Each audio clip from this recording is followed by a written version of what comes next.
Okay, I muted. So. Okay, So we're ready on Mr. McQuaid. that's it. That's all I Perfect. have. Perfect.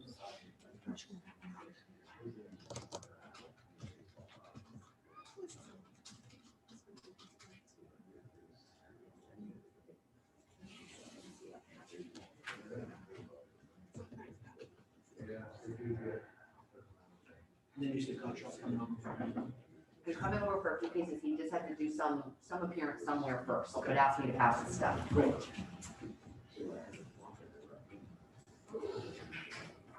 I think that's one of his. It's going back. It's his and his. Yeah, yes, is the answer. Thomas will lead on that. Tom, Yes, perfect.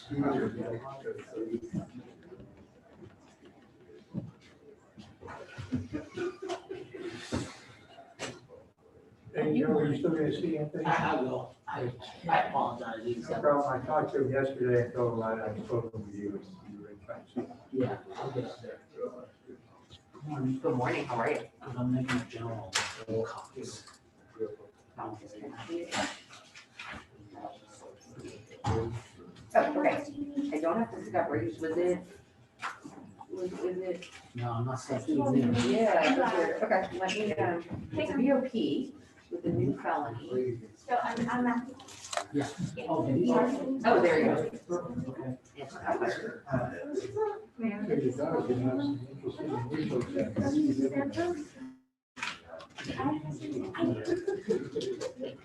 I think so. I mean, when I can tell, this looks like.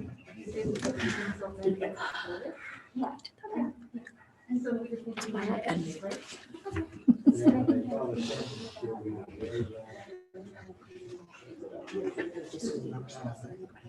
I needed her to seek. And I I got it, you know. Okay, so I'm like, she's like, okay, I gotta go, okay.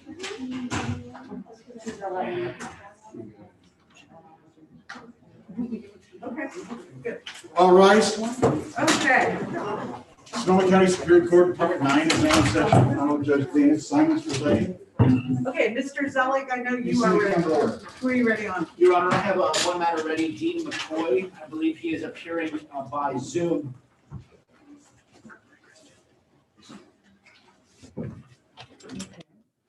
There's a tall waiver past it. Yes, I see. McCoy. Could that be 17. under something else? Oh, it might have an Ehlers, E-H. Yep. LERS. Oh, he is a co-defendant. It is, but it's being unpackaged for purposes of disposition. Okay, Mr. McCoy, where is he? He's appearing by Zoom. Mr. McCoy, can you hear us this morning? Yes, Okay, yes, I there hear you you. are. All right, good morning. Evan Zelig appearing here in the courtroom for Mr. McCoy and with him by Zoom. And he's not in custody. He's not in custody. He's in Sacramento County. Your Honor. Your Honor, as a part of the plea, he has submitted an affidavit that we're asking to have filed in court file. Okay, And that one was previously electronically signed, and there's proof of signature attached. And I'm satisfied with it. I declare. Okay. All right, so then, Madam Clerk, can you file the affidavit? And you want an endorsed copy? Yes, please. Okay, so, Mr. McCoy, I see that you're gonna plead to counts 4 and 5. I'm looking at the first amended felony complaint. And there is a count 4, but no count 5. Are you moving to amend the complaint to allege the 415(2)? So moved, Your Honor. And I would note that the amended complaint, I don't think he's been arraigned on. Okay, I have received a first amended complaint. I will waive further reading and full advisement of rights, stipulate to a due and proper arraignment, and Mr. McCoy is entering pleas as indicated on his waivers. okay, so sir, did you fill out the tall waiver document that I'm holding up in front of you? I don't see anything. He doesn't? I'm holding it up in front of myself. It's a I see the 4-page, courtroom. pardon me? I think he's seeing our view of the courtroom. Oh, Yeah, I see it, yeah. well, did you fill out a misdemeanor advisement of rights Yes. Okay, Is that that's what I filled out, right, Evan? Yes, that's what you filled out with me. it's a 4-page Yes. document. It appears to have a blue ink signature of yours, correct? Yes, And you place your initial in the left column of each of the pages? Yep. Did you- Yes, yes. Did you have enough time to talk to your lawyer about all the rights you have, the rights you're giving up, and the legal consequences of the plea? yes, Are you entering this plea agreement freely and voluntarily? yes, So you're pleading to counts 4 and 5, and you're gonna be placed on probation. You're going to do 20 days. You may apply for work release, and you have conditions, obey all laws and search and seizure. And yes, restitution will be reserved. So is that your understanding of what you're agreeing to? yes, All right, are you entering that agreement freely and voluntarily? yes, You joining the plea and the waivers? I do. All right, Mr. McCoy, how do you plead to count 4, which alleges that you were 647F in public, unable to care for yourself due to intoxication? Mr. McCoy, it's gonna be a no contest plea. Is your plea no contest, sir? yes, Do you also plead no contest to misdemeanor disturbing the peace, count 5, which is amended today? yes, All right, I'll find you guilty, find a factual basis for the plea, and that your pleas entered freely and voluntarily. Is time waived for sentencing? So with no legal cause for delay. Thank you. I'll place you on 12 months of a conditional sentence. Imposition of judgment will be suspended. You're to be of good conduct, obey all laws. You're to submit to warrantless search and seizure of your person, property, and vehicle at any time of day or night, and your residence at any time of day or reasonable hour of night by any probation or law enforcement officer. And you are to do 20 days in the Sonoma County Jail. You may apply for work release. To do work release, you are to sign up for that within, let's say, sign up for that by June 4th. And you, if you're not accepted for work release or you decide to serve your time in custody, your turn-in date will be August 20th, 7 p.m. If I may, it's taking much longer than that right now for work release signups. They're very backed up. Okay, so what are you asking I'm for? asking for at least 30 days. 30 days to sign up? Yes. Okay, June 14th, sign up, turn-in date, August 27th, 7 p.m. Okay, thank you. Does he have any credits? He does have 1 day credit. 1 day credit. Okay, so do you agree to those terms, sir? yes, All right, are the remaining counts dismissed as to Mr. McCoy only? So moved pursuant to the plea. Thank you. Anything else? No, No. thank you, Mr. McCoy. I'll contact you shortly. All right, thank thank you. you, thank you. And you can call the code defendant, John Ellers, Oh, Mr. Eller? present coming forward. And I just received an offer this morning that I expect may resolve Mr. Ellers' matter, but we need to talk about it a little bit further, so we can put it over for Monday state for disposition. Okay, so what date are you asking for? Perhaps if we could come back, June 18th, if that works for the court. You said June 18th? Yes. All right. Do you agree to that, Mr. Eller? I do, thank you. Okay, and so you're to be here June 18th at 8:30, and that will be for change of plea or send out to a trial department. Okay. Mr. Passalacqua? Good morning, Your Honor. The court called Matthew Patrick Cox. He's present out of custody coming forward. This, I believe, was a public defender matter, and I'm asking to substitute in at this time. Okay, public defender's office is relieved. How would you make the general appearance, Your Honor? And I would ask, I believe he's probably been arraigned already, but just hasn't entered the plea. It does appear that way, yes. And if I could he's just on have it over pretrial. one time for my opportunity to review the file and then discuss with Mr. Cox where we want to proceed with this. Okay, has an offer been made, Mrs. Salia? An offer was emailed to Mr. McGuire. I don't know if it's on the documentation that was received by Mr. Passalacqua, but I can see that it gets emailed to him as well. Okay, Okay. when do you want to come back? Just, let me just double check. 2 weeks, Your Honor, roughly. Let's double check here. I can come back maybe on Thursday, May 27th. Is it possible to go the following week, just Yes, it because? is. Yeah, we have- any day that week, Your Honor. Okay, well, how about June 4th, 8:30? That's fine. Okay, agreed, Mr. Cox? Yes, All right, so you need to go check in with pretrial after court this morning. Yes, Your Honor. Okay, thank you. Okay, Mr. Fishman, Good morning, Your good Honor. morning. I have the George Adu matter. He must be right. Okay, good morning. Good morning, I'm Melissa Beach on behalf of the people. I would also that the Attorney General's office is appearing, Attorney Mario Paulette is appearing on behalf of them. Okay, good morning. Okay. Morning, Your Honor. Do I don't see a pretrial risk assessment. I see that this is a matter that is not typically given pretrial release. I don't know anything about the case. And Your Honor, last week the court did. Could I just see if I have a pretrial risk assessment? Because I did order one. Sure. I see that. It was supposed to be due yesterday, and I don't see it in the file. I have an electronic copy I can email to the court. Let's see if, I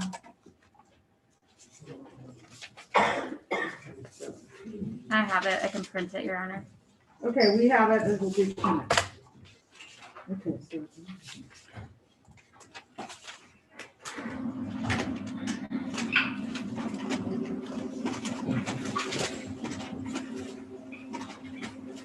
And Your Honor, I inquired with the court to print me a copy as well. I haven't received one either. I will ask Madam Clerk if she will do that. Thank you, Madam Clerk.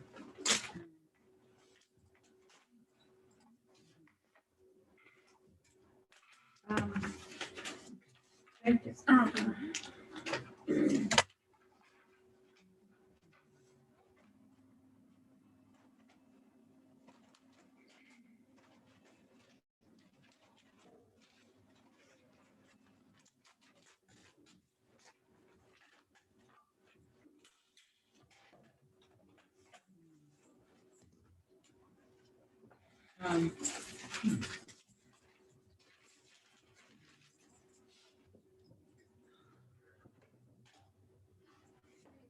The problem with this is there's no information. I don't know if these acts, which are, as alleged, quite egregious, I don't know if this was in the course and scope of his work.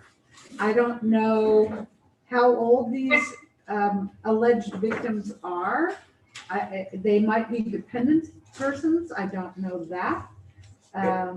There's a lot unknown here, and this doesn't give me any information except that the victims' people were not able to get back, the guardians or the persons, the caretakers. And he has a non-citable Sonoma County warrant. I don't know if that is in this case. It doesn't say. He also has a pending case in Los Angeles County that is unknown. So Your Honor, before we get too deep down this track this morning, what I'm hoping we can do is just, given the fact that I've just received this, I'd like an opportunity to digest it and perhaps supplement it with further explanation for the court and come back on a day next week that works. So Your Honor, I certainly understand counsel's position. However, it's been on now, this will be the second time this has been on to address his bail. Counsel's had an opportunity to go over the facts and circumstances of Mr. Adu's case. I'm happy to fill the court in on the information underlying charges. I will let the court know that the case he has outstanding in LA County is 4 felony violations of fraud. They are, from my understanding, they came from an incident that happened wherein he was working at in his capacity as a nurse, and he defrauded some of his fellow colleagues. The charges in this case are directly related to his nursing position. They happened at Aurora Hospital here in Santa Rosa. I can give the court any other information, but I would ask that we address this today as counsel had time to review all of the information for his client. Well, I just received this. Understood. So did We're in the middle I. of a court appearance. I haven't had a chance to read it at all. And why would this not go to Judge LaForge, whose matter this will be, and let that be made, the decision be made there when he has whatever information you're able to provide to him, and go from there? Because he may wish to have a preliminary hearing before he would consider that. I don't know. That was something that crossed my mind. But I don't do preliminary hearings in this assignment. Understood. What I am hoping to do, and I understand to an extent where Ms. Victoria is coming from, is that this has been on a couple of times for this. I'm not worried about that. I'm worried about the nature of the charges, whether he's a flight risk. The allegations are abhorrent, that you would take advantage in a manner that's alleged here of people that are in what I just learned now was Aurora, which is a crisis center for people with mental illness.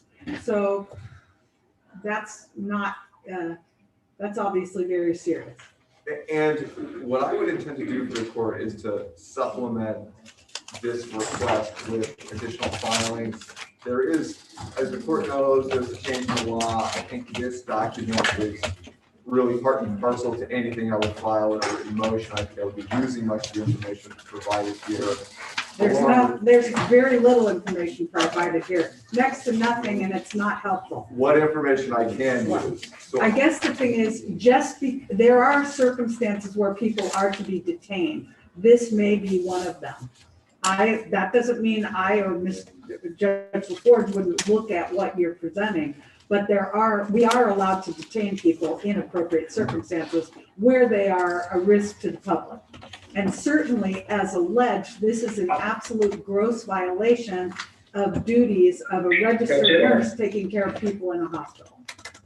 So I don't. Can we please then go to Department 1, as John suggested, and deal with this in Department 1? I'm showing that this has been on calendar since the beginning of April, no further in this department than just the bail issues, but ask that we go to Department 1 and we can address bail. I would disagree that there's nothing that's happened. There was the motion related to the licensing issue and so forth. This is, it's not because of the time that it's been here. It is because of the nature of the offenses and the fact that if this were, I would think it would be good to have a preliminary hearing to see about the validity of the charges. But Judge LaForge can decide that. And I would suggest that a day next week in Department 1 would be appropriate. Do you agree to that, Mr. Fishman? well, I was going to request a day in this department next week, just given the fact that this issue's been continuing in this department. But if the court is making a determination to send it out, I don't know if there's anything I can do to change Mr. that. Fishman, I've seen this matter once, very briefly. There was no information. It's come back today. If I had a wealth of information, or even if I decided the previous issue, I would say I would keep it, but I don't have that history because I was out for various reasons. So I would say that Department 1 should make this decision. Understood. So what day next week would you like to go to Department 1? I would be happy to come back on a Wednesday or a Thursday next week. Okay, how about Thursday and you file whatever you're going to file by Wednesday so that Judge LaForge could look at it? Understood. Good. All right. So Mr. Adu, you're going to be in Department 1 on Thursday, May 20th. That'll be at 8:30 in the morning. And Mr. Fishman's going to file whatever paperwork on Wednesday. Thank you. Thank you. Thank All right. you. Okay. Good morning, John. Thank you. Hi, Judge Simons. Can we call a couple of matters? Well, we can call at least one right now, but I have people that have been waiting as well. So, and people that need to get on to other courtrooms. So what one do you want me to call? How about Kellen Mass? With an M. Kellen Max? Where is he? Justin Milligan appearing 977 for Mr. Mass. He's on pretrial release and I don't have a 977. And the matter, it says plea negotiated disposition. Yes, and I think that the people probably would reduce this to a misdemeanor. I had my second Hold on a Moderna second. shot Who's yesterday, appearing on and this? I feel like I'm having the flu, so that's why I'm not coming in this morning. I do have a 977 waiver, but this should be reduced to a misdemeanor. I was hoping that could be done now and just sent out to a misdemeanor department for change of plea. aside for the people, my understanding is that he would be entering a plea here today to the negotiated disposition, which did include reduction, but it wouldn't be my intention to reduce it and then send it out for plea. Correct. So, Can we just come back on May 25th? no, you can come back the first week of June or the second week of June. Like the Okay. week of June 7th is better. Okay, week of June 7th. Okay, how about June 7th? June 7th, 8:30, defendant needs to be present in order to execute this agreement. And he Yeah. needs to check in with pretrial release. And there's also an expectation that he would come with proof of completed 14 anger management. Does he have that? Yes, I've already provided that to the people. I sent that by email, and I also sent the I sent a restitution check in the amount of $2,500. Actually, I dropped it off personally to the people's office. Yeah, the restitution we've confirmed, and I will make it look for the anger management. Okay, thank you. Are you here for court? Yes, ma'am, the Lacayo matter, the Guillermo Lacayo. Okay. So Mr. Lacayo, is he present? So he's, I was in court virtually the other day and he managed to get arrested and he's in custody in County County. So he's not Okay, person's present, so. so he's on for appearance, and I'm gonna issue a warrant, bench warrant. What's scheduled bail on this? It looks very, He's posted bail, it's for 170 or something. Bail posted was 175. right. Okay, so bail is forfeited, bench warrant, 200,000. I'm sorry, what was it? 200,000? Oh, it's down, additional. 20%. Well, I can adjust it later if he shows up. Okay, so, are we ready on the gentleman in custody? Oh, no. And Your Honor, I can tell, Your He's a Honor, sentencing matter. it is a sentencing matter. This is Mr. Jones. He has a letter and I have some additional documents to prepare. I'm going to ask if I could pass or to provide. I was Okay, going to have a ask if seat, sir. I could pass this forward and if we could discuss this matter in chambers. Okay. So, Mr. Zelik, so we'll see you later, okay? Later this morning. Yes, Your Honor, thank you. Good morning. I have a client on Zoom, Hector Barragon. Hector Barragon, good morning. I got it. Mr. Barragon, you're on mute. Could you unmute, please?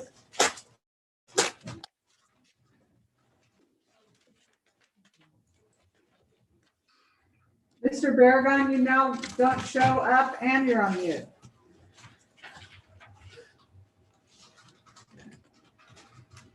He's probably having technical difficulties. Yeah, he is currently, Your Honor, in a rehabilitation facility. He's using the phone that he has, but he's not on a computer, it's on a phone. Mr. Barragon, if you could show yourself, that'd be good, and please unmute. Mr. Gottschall, is this your matter? It is, Your Honor. Thomas There you go. Gottschall for the people. Good morning, Mr. Barragon. Good morning, Your Honor. All right, thank you. Thank you, Hector. Good morning. Okay, So, Your Honor, the people and I are still discussing this case. No formal offer has been yet received. Mr. Barragon is doing well in his residential rehabilitation. He's at Duffy's in Napa. He was previously at River City, and I have a new letter to provide to the court. Okay. My request is to put this matter over approximately 30 days so that I can continue discussions with the people and to see how Mr. Barragon continues to do in his rehabilitation.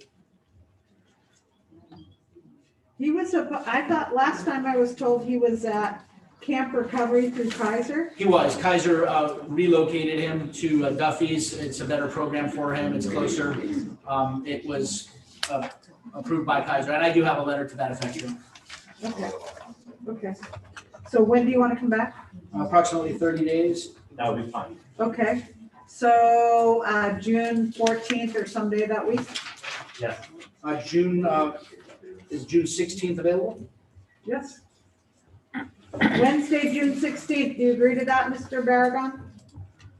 Yes, Your Honor. Okay, Hector, I'll be in touch. Thank you very much, Mr. Barragon. all right, thank you. You're going Thank to you. submit that letter? Yeah, I'll Okay, press thank the you. letter forward. Thank you, Your Honor. And I provided copies to the people. Ms. Long, do you have a matter ready? I have a couple of matters, if you're calling Jacob Crawford. Then I'll get you on another one in a minute, Mr. Jacob Crawford. I had added this to calendar. Mr. Crawford had been referred to work release. We have not gotten signed up. His turn-in date is tonight. He contacted me. He's now employed full-time and is hoping for a re-referral to turn in to work release and an extension of the turn-in date. This is his first request. Okay, hopefully last though. Yes. It's your only request is a set. So you have 30 days that were imposed in file ending 207. I'll vacate 5/14/21, which is today. I'll order that you contact work release by June 14th. And that will be on both matters. You have I believe you have 20 days. 20 days on file ending 8/75, so I'll vacate the turn-in date. And then we'll have, if you're not accepted for work release, your turn-in date will be September 3rd at 7 p.m. at the North County, at the main adult detention facility. And what's your new job? I build swimming pools, it's called Renadio Pool Construction. Great. Very good. So anything else today? And you need to check in with probation after court, I believe. Is that correct, Mr. Mystic? Okay, go check in with probation after court. Thank you. Thank you. You will have paperwork, I bet. Yes. Mr. Milligan? Next Thank case. you, Eli Jean Baptiste.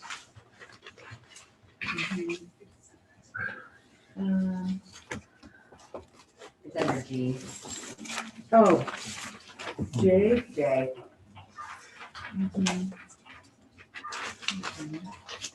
All right.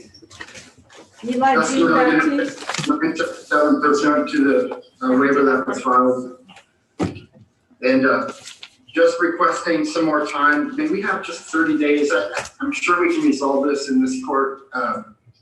And need to provide the people some information. May I shoot 14th for change of plea, entry of plea? Yes, but the defendant is ordered to be personally present. And the matter will go out to a trial department if it is not resolved. Understood. So defendant ordered personally present, please put that in a minute. What was the date you're on? June 14th, 8:30. Thank you, Your Honor. Nothing further. Okay. Mr. Kirkendall, you ready? It's a clear warning matter. Do I have them? Can I don't have them yet. Okay. we get a minute? Let's see here. I have a few people who are here Okay. for no files. Oh, who's that? Michael Basham. I didn't hear the last name. Basham, B-A-S-H-A-M. Michael Basham. Good morning. Mr. Basham failed to appear today. Madam DA, you're not filing? This is a no file. Okay, so you are discharged, your bail is exonerated, and you have no further need to come back to court. If an emergency protective order was issued, you are required to follow that order even though they're not filing a felony complaint, okay? Thank you, good luck to you. We have Freddie Griffin. I believe this is a further investigation request. Freddie Griffin. He's gone. Good morning, sir. Good morning. So it looks like you are being investigated for a drug DUI. Are you asking for further investigation or discharging? For Griffin, yes, that is a DUI drug waiting on lab results. I would suggest filling out 9 months. So, let's see. It takes a long time to get the DOJ results, the blood results, the toxicology. So that's why. No problem.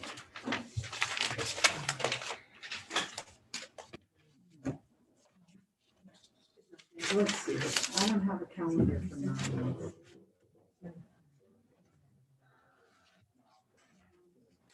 So how about, Friday would be the best day for me for him. I would suggest Friday, February 18th, 2022.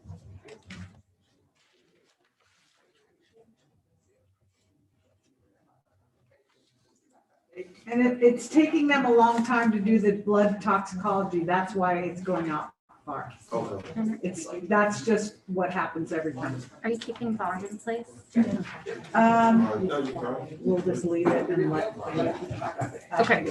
Exonerated by operation law, but maybe he can go to this one. Leave it. Okay. Okay, so We also have Ignacio Magana. Ignacio Magana. I was told this was also a.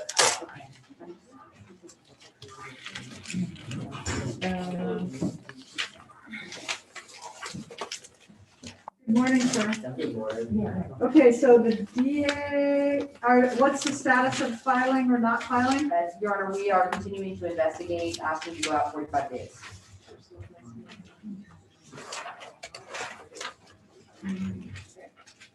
How about, is there a day of the week that works better for you?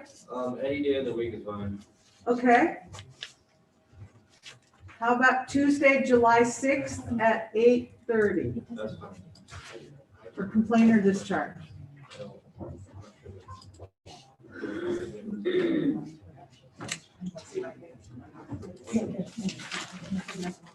Annette Murphy? Annette Murphy? Not answering up yet. Mr. Emmerich, are you ready? I am, Your Honor. It's the Brower matter. Amanda Brower. Laura Saya on behalf of Fairbrooke on this case. And I'm hearing 977. Ms. Brower would not have passed the health screening this morning. Did she but get booked? I don't know if she's been to get booked yet, but She was ordered to. she was before her next court date. Your Honor, I think that I've been making a mistake for the last few weeks of asking for May 14th when I meant June 14th. Oh. So when we were here just a few days ago, Okay. 10 days ago, I meant to put it out for June 14th. Okay, so she needs to get booked. And you're saying she wouldn't have passed health screening? She would not. I've been in contact with her every day. She yesterday had some issues.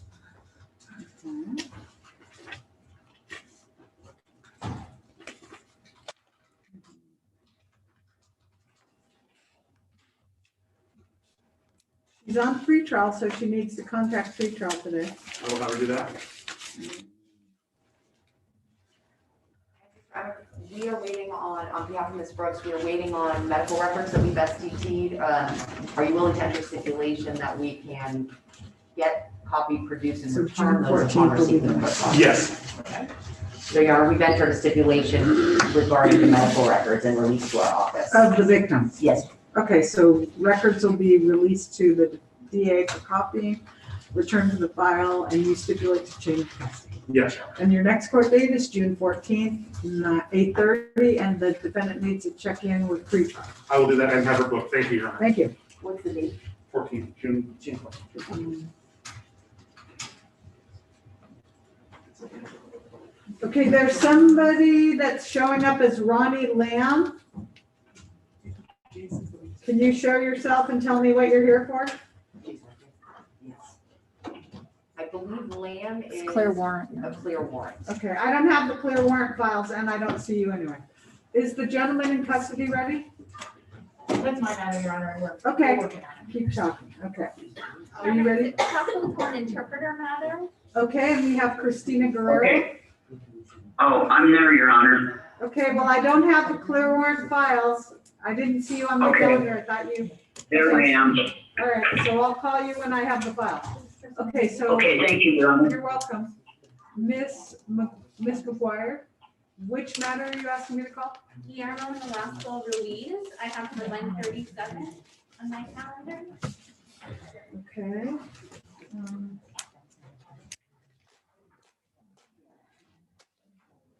All right, Guillermo Nolasco Ruiz, good morning, sir. So you're assisted by Christina Guerrero, our certified Spanish interpreter. Her number is 301-765. Her oath and credentials are on file. So Miss McGuire, you're here, and Miss Casalia, you're here as well? Yes, I'm sorry, this is Ruiz, I'm not showing you, is there another name? Nolasco Ruiz, and that is, it's 38 NOLASCO. It's number 38 on my phone. I'm sorry, I'm just looking for it. It's after NEB, NEBD.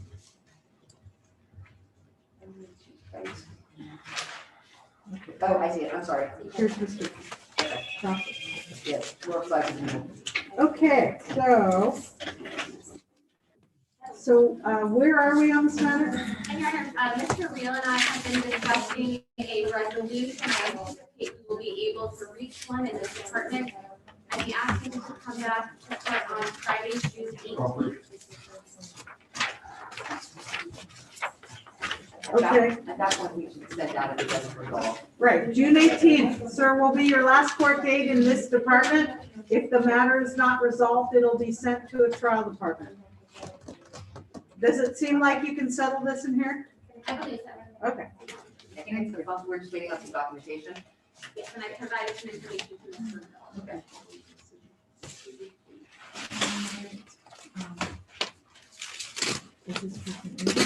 Transfer, I didn't notice during custody, I'm sorry.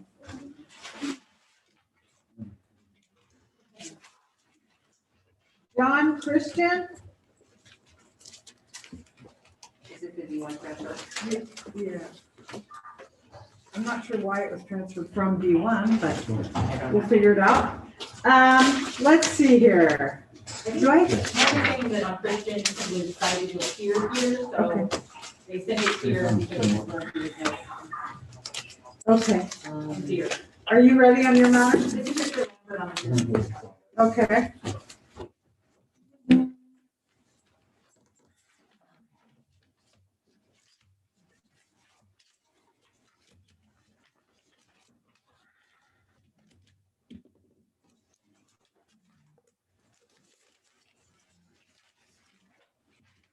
Good morning. Good morning, Your Honor.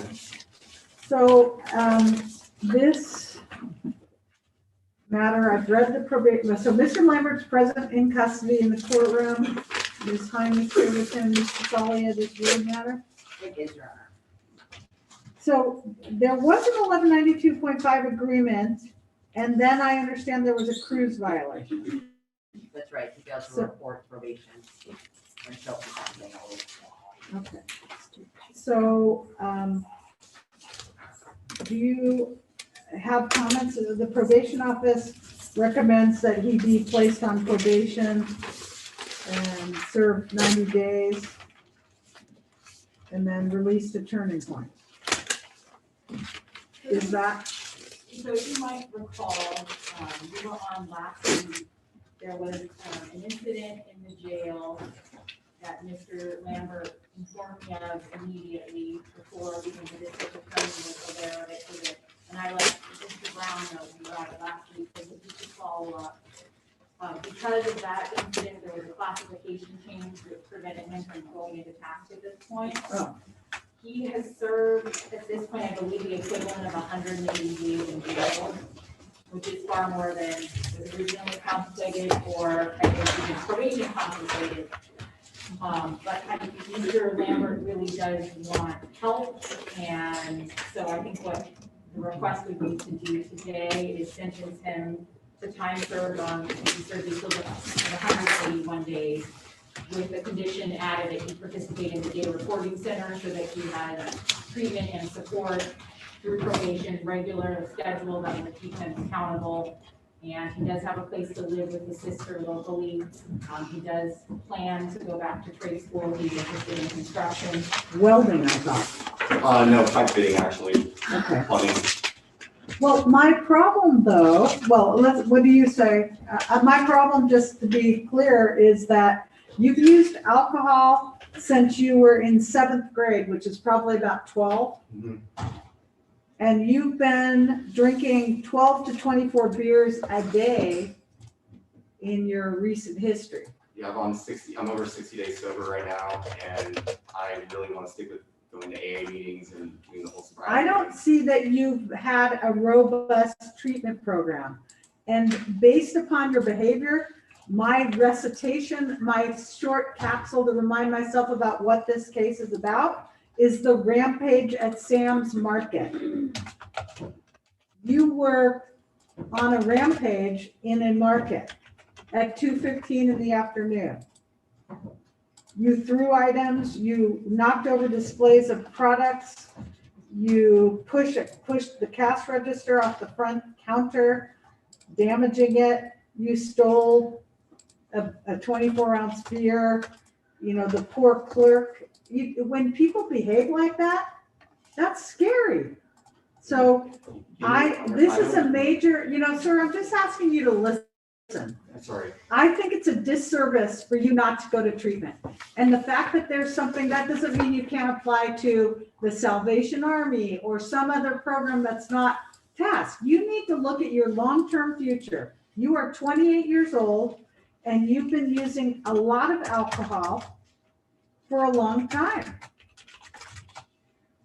For more than half your life. And I also want to look at that's your substance abuse history. You completed in 2017 a 30-day substance abuse program, and you've participated in AA meetings. And so your goal when you were accepted to task before this incident happened was to get rid of drinking and drugging. So I'm not sure exactly what, you first tried methamphetamine 4 months before the probation interview, and you got into that pretty heavily. That's a short-term problem, but that's a serious problem also. You have some mental health issues also. So I don't think that's a good idea. I think you have a good opportunity because this is your first felony. And you have, other matters, you have a DUI, you have 2 hit and runs. Whenever someone hit and run, you kind of at least come to the conclusion that they did that for a reason, maybe because they were drunk. And then you have a pending, you have the pending matters that you're here for sentencing on, which are 3 cases. Ms. Fasalia, what is your thought? Well, with respect to first the custody time, I feel satisfied that his 180 days roughly CTS satisfies the cruise violation in the underlying case. I'm fine with that.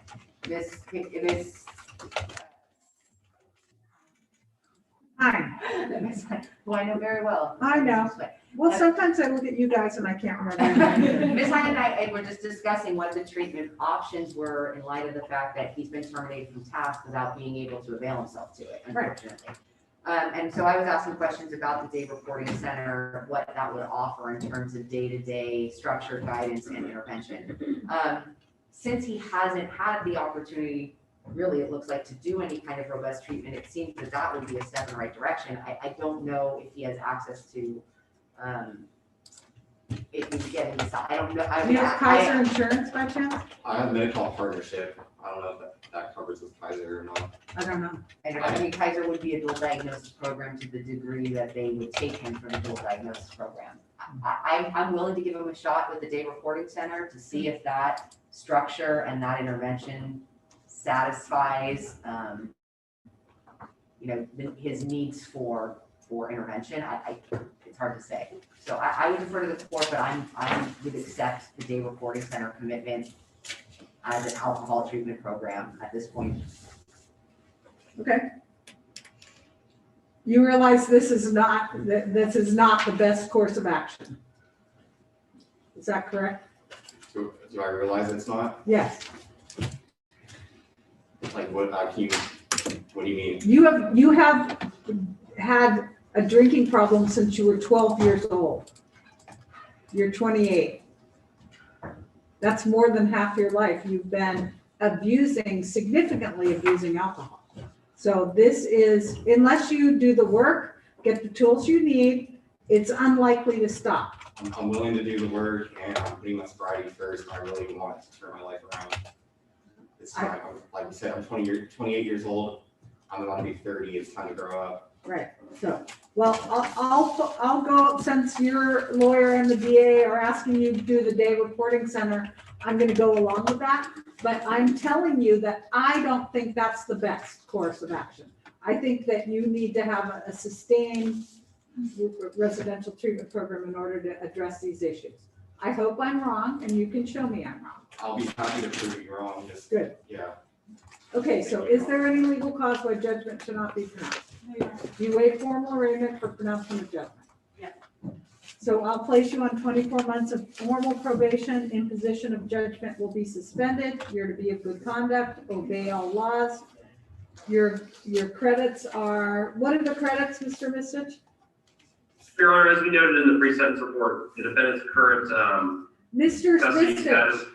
the pre-sentence report was for a hearing on May 6th. Correct, Your Honor, but as we noted next to the CPS calculation, the defendant's current jail stay, it's not showing him as being in custody in this matter. So does the court wish to award him the custody credits anyway? I believe Yes. that was an oversight on our part. He should have been in custody Right. on all of these. It was a mistake, so yes. That would Okay, only be so fair. then his credits would be 91 plus 90 for 181. Okay, so you're gonna be released today. You report to probation today. I am gonna order that you wear an alcohol monitor for 90 days, starting today. And so you are to be of good conduct, obey all laws, do not use or possess alcohol, do not use or possess any drugs or drug paraphernalia. If you have a valid prescription for drugs that you do take, such as mental health medications, you can have those. Otherwise, no drugs, including marijuana. Do you have prescriptions for your issues? Whatever they prescribe me in here, yeah. I don't know if that carries outside. I don't know. I'll make sure that a prescription is provided. You're planning to continue to take the medications that are prescribed? Yeah, they're helping me. Good. So take those medications as you are directed. See your doctor as your doctor directs. And are you a client of Sonoma County Behavioral Health? Am I applying? Are you a client of Sonoma County No, Behavioral Health? I don't think so, no. Okay, well, I would like you next week to go to Sonoma County Behavioral Health. Mr. Mistich, can you note that the defendant should have some help from his probation officer in that regard? I will, Your Honor. I'll provide him the access number to, that's a Yeah. starting point for.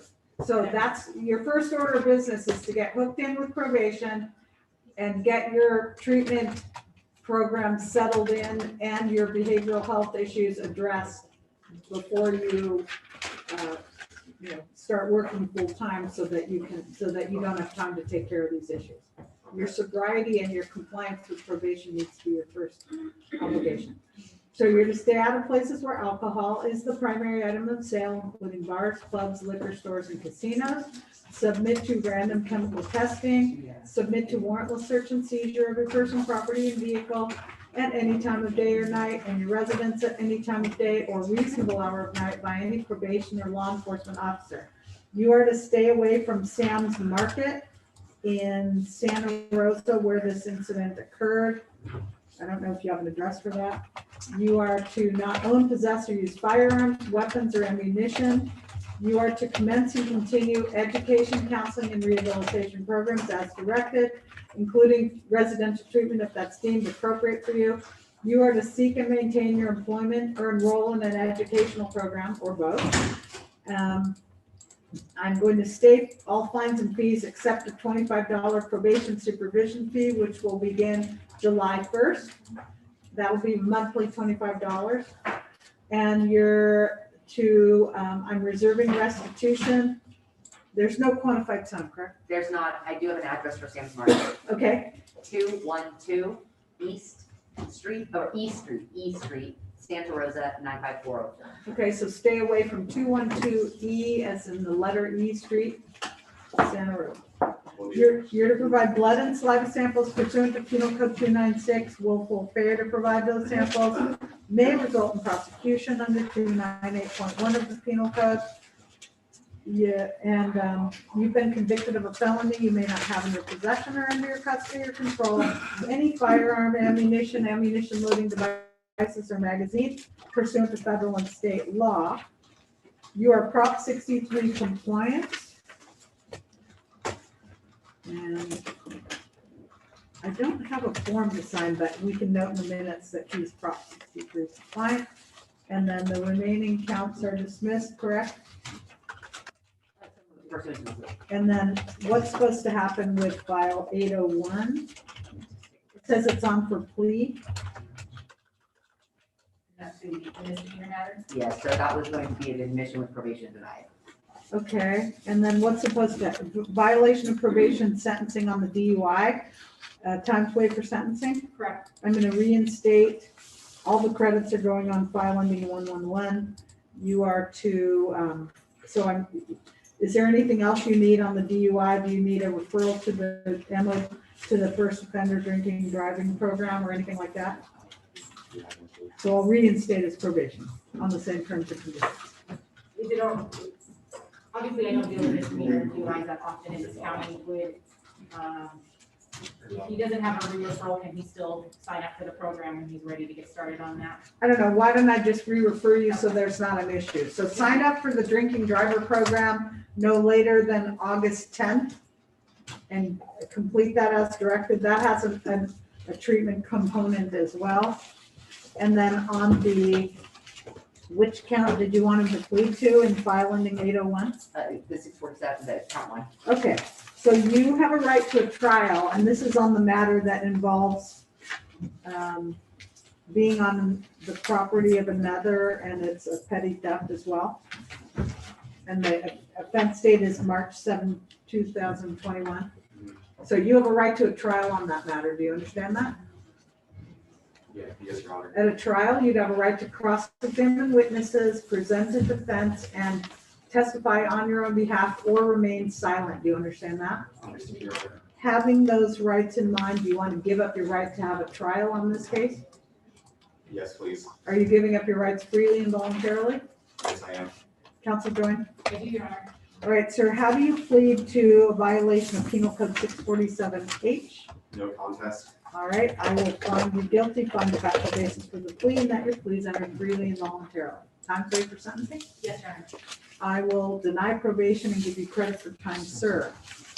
So, Mr. Lambert, I think if you take this opportunity, you can do a lot better than we have been, because you have a lot going for you in spite of these drug and alcohol issues, okay? So let's get this under control and get you on a better path. That's the plan. Thank you. Good luck to you. One last thing. Did the court order the DRC? Oh, you're to participate in treatment as directed, which I should have ordered that you are going to attend and complete the day reporting center as directed by probation. So when you go into probation, they're going to set you up and tell you what to do there, and you'll follow their directions. Okay. Okay? All right. Got it. The only other thing I wanted to confirm on the record, Mr. Collier, is there was the incident in jail. Yes. You're not intending to file on that matter? No, nothing was ever submitted. I don't know that a report was, an external report or submission was ever drafted. I'll put a note in the file that if it were, that we've already addressed it. Okay. Thank you. All right, good luck to you. Thank you so much, Your Honor. You're welcome. Okay, so who's the gentleman? Goff, Your Honor. Okay. Your Honor, Yeah. so he has 181 days. Did you sentence him to 180 days? He's getting credit. Okay. Yep. Okay, Mr. Goff, good morning. Morning. Let's see, you're present in the courtroom via Zoom from the jail. So I have a couple of files here. One is the one that's on for complaint or discharge. And I have a misdemeanor DUI, which is a violation of probation that you're serving a sentence on. And that was ordered on 5/5 and it was 30 days. And you're serving, well, there's a 30-day sentence on 5/5/2. So where are we on these matters? On the on-view, we are continuing to investigate and the DA has asked for 2 weeks. Okay. So what are we doing? I don't know when he's completed the sentence, but it was ordered on 5/5. And I've taken a look at that. By my rough math, I believe you have about 11 actual days remaining on that sentence. Okay. So I don't know if that would be too soon to return or if it's possible to come back. What would that be? That's about a week and a half, right? I mean, when would we release? I don't know. I mean, if he's released after serving his sentence, he's ordered to come back on a day that, So that would be, if it's not possible to return prior to him completing that sentence, I'd ask that he be allowed to be released upon completion of that sentence, we're gonna keep released the weekend. I'm just looking at what was requested, it'll give me a better sense.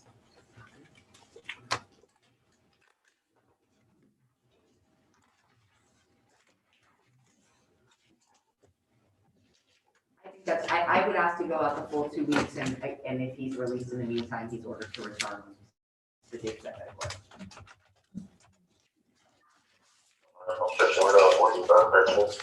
okay. I'm sorry, what did you say? It looks as though we likely need the full 2 weeks to get the information that we're seeking, so in the event that he is satisfied on his custody time, I would just ask that he's ordered to return. Okay, so Mr. Goff, you're gonna complete your sentence, you're gonna be released, and then I'm gonna ask that you come back on June 4th at 8:30 for complaint or discharge on the felony 243B that's you were arrested for, to see if that's gonna be filed or not. And it's a 243D, not a 243B. Did you hear me? Yes, is it possible to get that, sooner, because I've been out of town, I live in like San Diego. Oh, great. Where I can. He lives in San Diego. Well, then at this point, then let's figure out exactly what day he would be released, and let's reset the case for that day, at least there's a control date before he's released. So I believe that based on the previous credits that he had, I believe he has about 11 actual days left, which would bring us to the 25th. So if we can set this for that date, this new case for that date, and hopefully we have a final decision by then. And if we don't, then we'll adjust it that. These are consecutive sentences. He had 4 days credit on file 552, and he had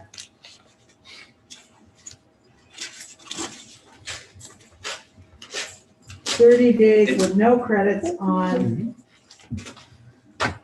and that's consecutive again on file 374. So he only has 11 days left?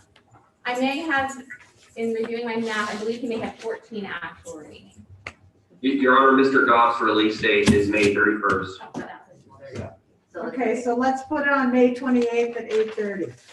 Thank you. That might help you with the, that's about. That's plenty, that should be plenty of time. Thank you, Mr. Mr. Okay, Mr. Goff, we'll see you on the 28th at 8:30. Okay. I have an interpreter matter I could call, Oscar Ventura Cortez. Oscar Ventura Cortez. And we have been,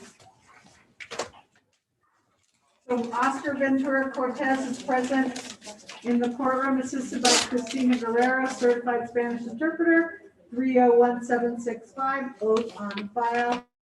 Ms. Long is here. Ms. Pasali, are you as well? Yes, we're applied for Jason Rifkin.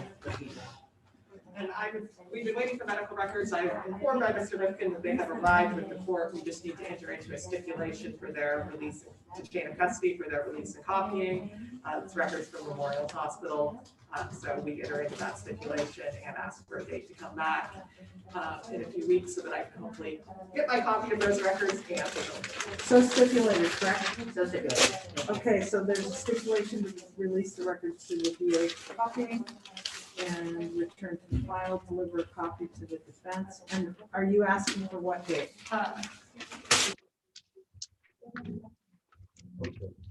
Perhaps if we could do June 23rd, that should ensure that I actually get a copy of the records in time to look at them and discuss what this work is. And is that okay with you, Mr. Ventura Cortez? Yes, that's fine, thank you. All right, we'll see you on the 23rd of June, and you please go check in with pretrial release.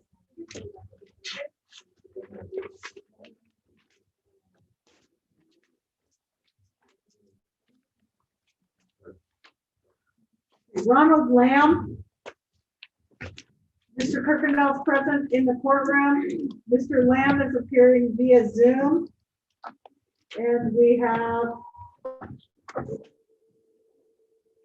cases. There's a no bail warrant. If the no bail warrant is for jail sentence, that would be a problem.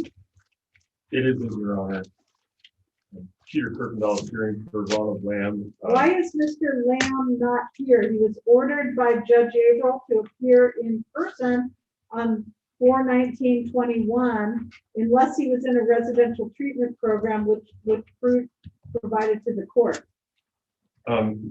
He's appearing from a residential treatment program this morning, and I have a letter from the licensed and certified substance abuse disorder treatment program for the court and a copy for the district attorney. And where is that? It's a Humboldt Recovery Center.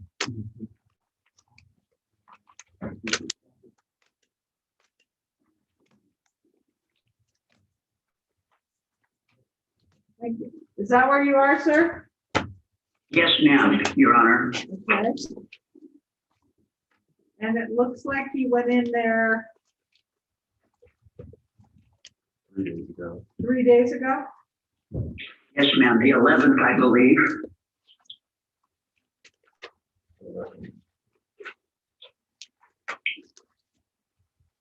Okay. Just for the record, it looks like he entered the recovery center on May 13th, 2021. That's the 4th paragraph down in the letter. May 13th. You've been there since yesterday. No, I've been here since Tuesday, Your Honor.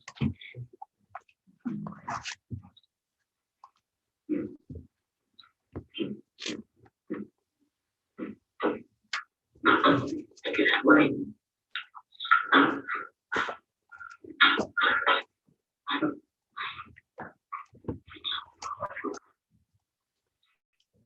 Okay, so we have a violation of probation. And that's related to an April 9th violation report. So what are you asking? I'm asking to clear the warrants and put it over for 30 days to see for a report from, and I can bring in a new report from Humboldt Recovery Center, and then I expect that we can get it resolved on that date. Probation's recommendation was for, it looks like residential treatment through task, and Judge Averill did say that if he got into a residential treatment program, I could appear without him, but I'd just like to discuss everything with you, Your Honor, when we come back. So if the court would clear the warrants, then we can come back and clear it. So my one question I have is, he has a new, is there any filing on a new matter? Yes, there was a filing, although is this the same thing from April 9th? Yeah. So you have a new case. Why is he in a recovery program in Humboldt when he has criminal history here? If we can approach. In fact, well, Arden, he has a long criminal history dating back to 1985.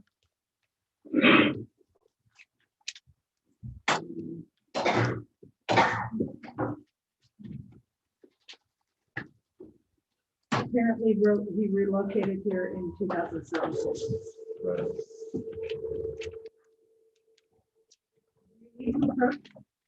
No, we can talk about it at the next hearing. Okay, so I'll clear the warrants. What is the plan there? Is it for, it says it gets reassessed after 30 days. That, I mean, if he's got a history going back to 1985 related to drugs and theft, that does not seem like an adequate program. Although I haven't read the probation report to see what other programming he's done in his adult life, but he's. Your Honor? Yeah. You might want to not say anything. Mr. Lamb, everything that you say is broadcast in the court and recorded by the court reporter. I don't think that you need to say anything right now, and I can call you after court and we can have a conversation, okay? and answer any questions that you have. So you're up in Humboldt County. It looks like you have family that lives in Shasta County. And you've been in Sonoma County working at an engineering company in 2013. It looks like the program can be up to 90 days residential, and if they'll reassess at 30 days, I would suggest that when you come back at 30 days, it's likely that the 90 days is appropriate in light of certain.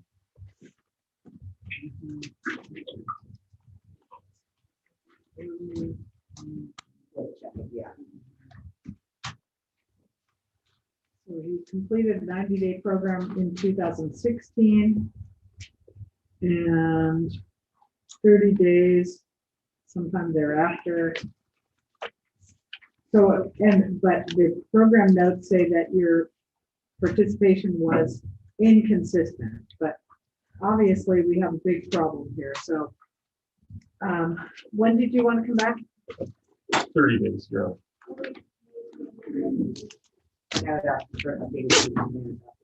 I will provide it. Okay, so June 18th, 8:30. Your Honor, can Mr. Lamb please contact his probation officer by phone today? Mr. Lamb, call your probation officer today, okay? Yes, ma'am. That's an order, not, I didn't mean that to sound like it was optional. It's an order. Thank you. Yes, ma'am. Thank you. Thank you, Your Honor. You're I'll give you minutes. Yes, you will. Okay, we have 2 people in custody. Who are we ready on? Merchant, we're waiting, I believe, for Mr. Rifkin. Thank He's the vertical prosecutor. Okay.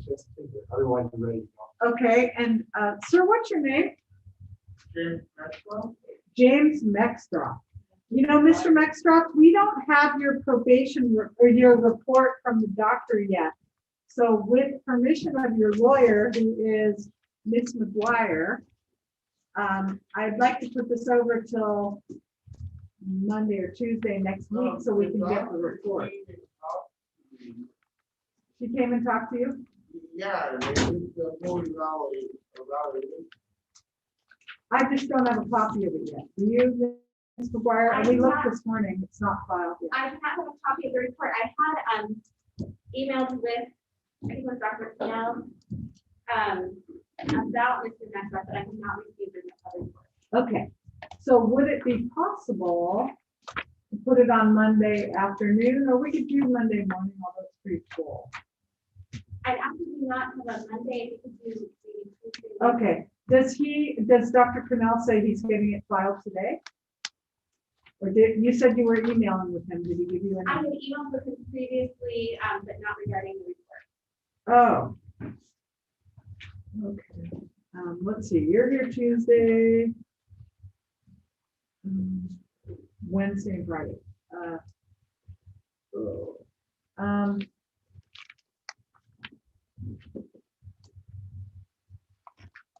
Can we do Wednesday? Wednesday, that will be at 8:30 in the morning. And that's for updated report regarding 1368. Sir, are you taking medication? Yes. Good. Are you feeling better? I did, yeah. Okay, good. I would encourage you to keep taking them. Thank you. I'm going to see you on Wednesday morning, May 19th at 8:30. Okay. Alexander Nab. Alexander Nab. Coming forward.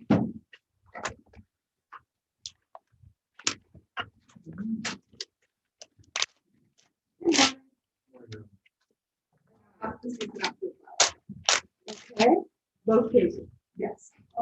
Okay, one of them. Okay, so you're gonna go to Department 10, Judge Offenballer. And how about we do that next Thursday, the 20th? Thursday, the 20th of May, 8:30, Department 10. That'll be for entry of plea and setting of preliminary hearing. Is Annette Murphy here? Come on up.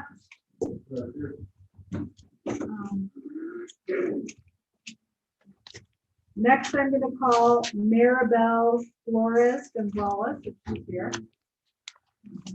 So what's the status with Ms. Murphy's matter? People elected not to Oh, okay. The DA is elected not to file a complaint against you, so your bail is exonerated, and you have no further need to come back to court. Thank you. Here's some paperwork for you. So Maribel Flores Gonzalez.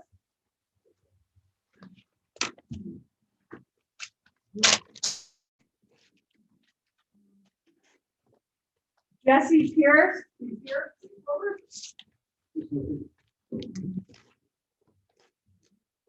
Mr. Pierce has some, well, I won't say new cases, they were actually cases we were aware of, but we sort of get all caught up on the same thing. Four new matters. So you're on for arraignment in a felony commercial burglary 521 and a license matter 507,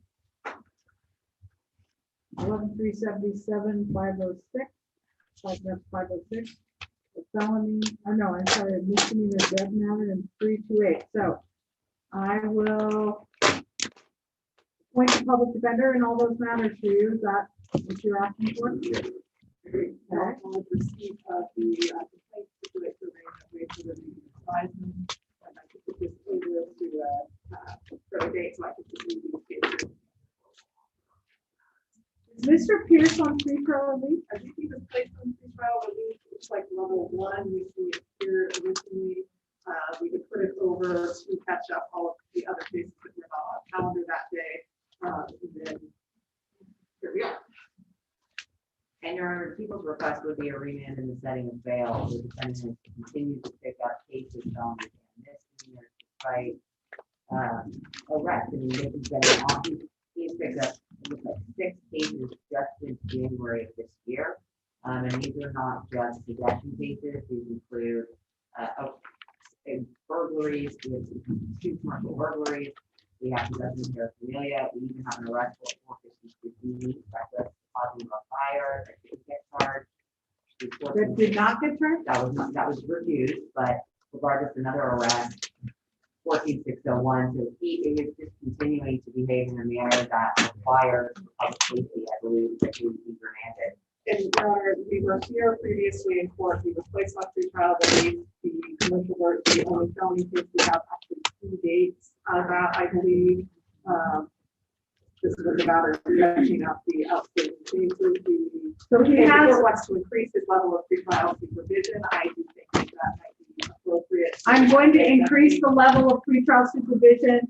File 506 was picked up after you were placed on pretrial release 2/20/17. File 507 was picked up after. File 521 was picked up after. So, sir, your menacing behavior must stop. You're driving, you're using drugs, you're thieving. This is not okay. That is a menace to society. And your 14601.2s, that multiple of them, tell me that you have not completed the drinking and driving program. Otherwise, you would not be charged with that particular section of the vehicle code. Yes. So you need to follow the law. Mr. Pierce has been in contact with the DUI school. We've had some financial issues related to the but he's still working on that. And we've also discussed that he's looking at getting a screening through that to see if they might be able to provide potential drug treatment. So, yeah, his pretrial level be increased to level 3 with the drug testing. Except for if you fail to comply, particularly with the strict rules of level 3 supervision. Because the level 1 is basically be of good conduct, obey all laws. And that you could be doing whatever you're doing and we don't know about it. So if you don't follow the terms or if you test dirty, something like that, you're going to go into custody and you're going to apply the task like everybody else does. Okay? So I hope that's clear to you. Yes.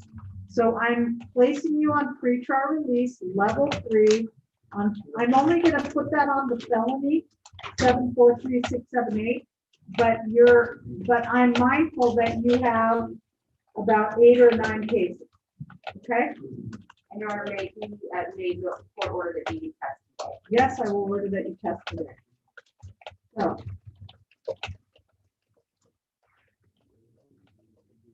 do you promise to appear at all times and places as ordered by the court? Yes. Do you promise to obey all reasonable conditions imposed by the court? Yes. Do you promise not to leave the state without permission from the court? Yes. Do you agree to waive extradition if you fail to appear as required and you're apprehended outside the state of California?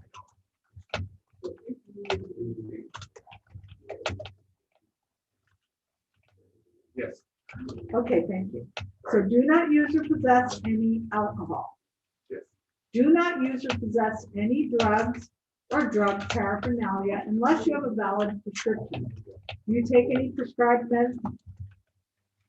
CBD. What is that prescribed for? That's the does not have THC in it, right? It does not. So you can advise pretrial about what you take that for and how much, and they will monitor the levels. You're not to use anything with THC in it. So but no mental health meds, correct? Or no other meds? No. You're to submit random chemical tests, and you'll submit a chemical test today. If it's not going to be clean, then you should advise me. I mean, and I'm looking for methamphetamine, heroin, or any other drugs like that. If it's not going to be clean, you can tell me and it won't be a violation, but if you test positive for those things, you have not told me, it will be a violation. I think this is your responsibility if you believe that it will test dirty today. Yes. For what? For what you just. Methamphetamine and heroin? No, just meth. Okay, meth. This is the first day of your new life, sir. You will stop using methamphetamine and it will improve your life because you're not putting yourself at risk for jail and prison. I agree, Your Honor. Okay, so you test today, and thank you for being honest. But being honest is the first step in making changes, so that's a good thing. Thank you for that. So Mr. Mistich, if he's likely going to test positive, that will not be a violation today, but you'll be tested randomly. And if there are any further tests that are positive, that will be a violation.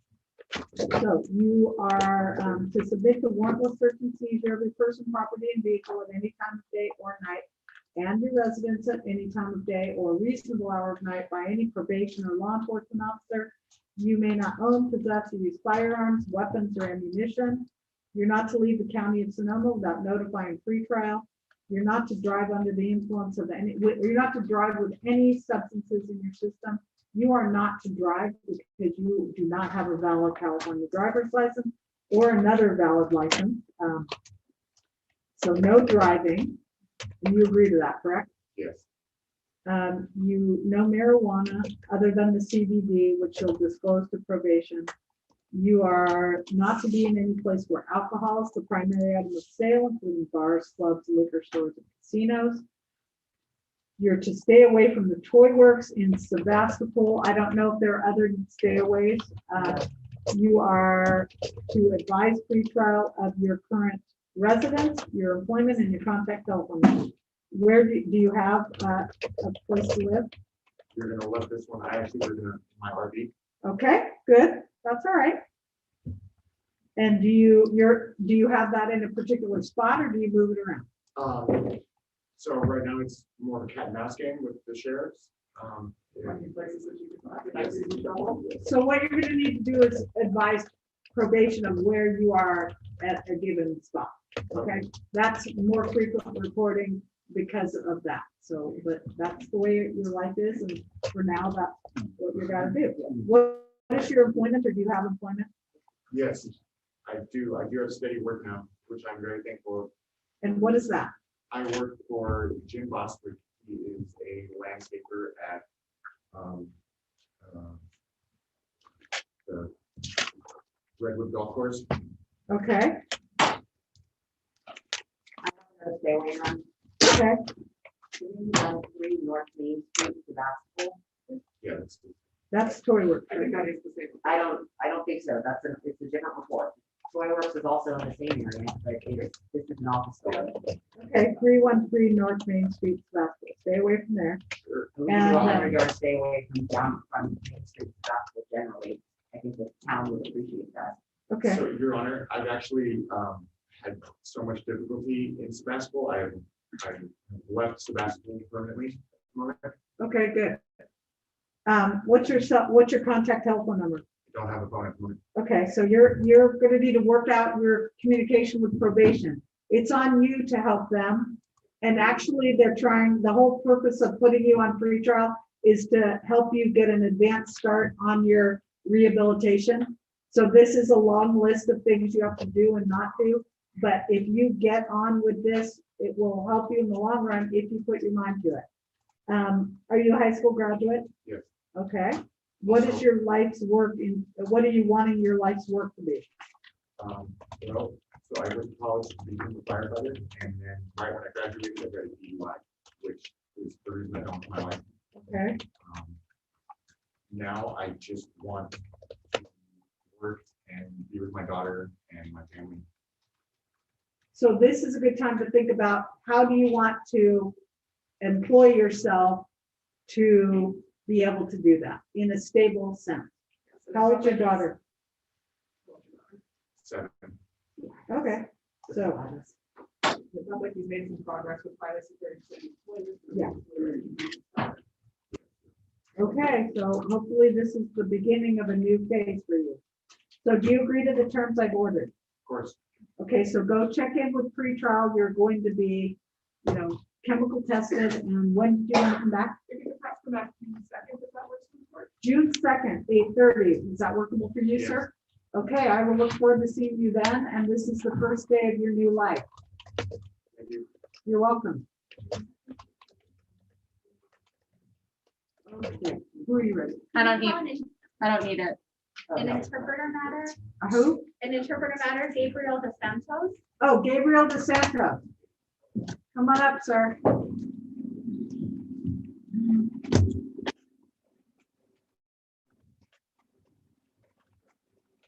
So good morning, Mr. dos Santos. You're here with Christina Guerrero, certified Spanish interpreter, 301-765.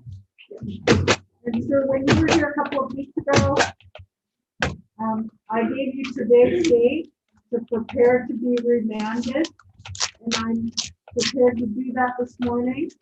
And I will remand you right now.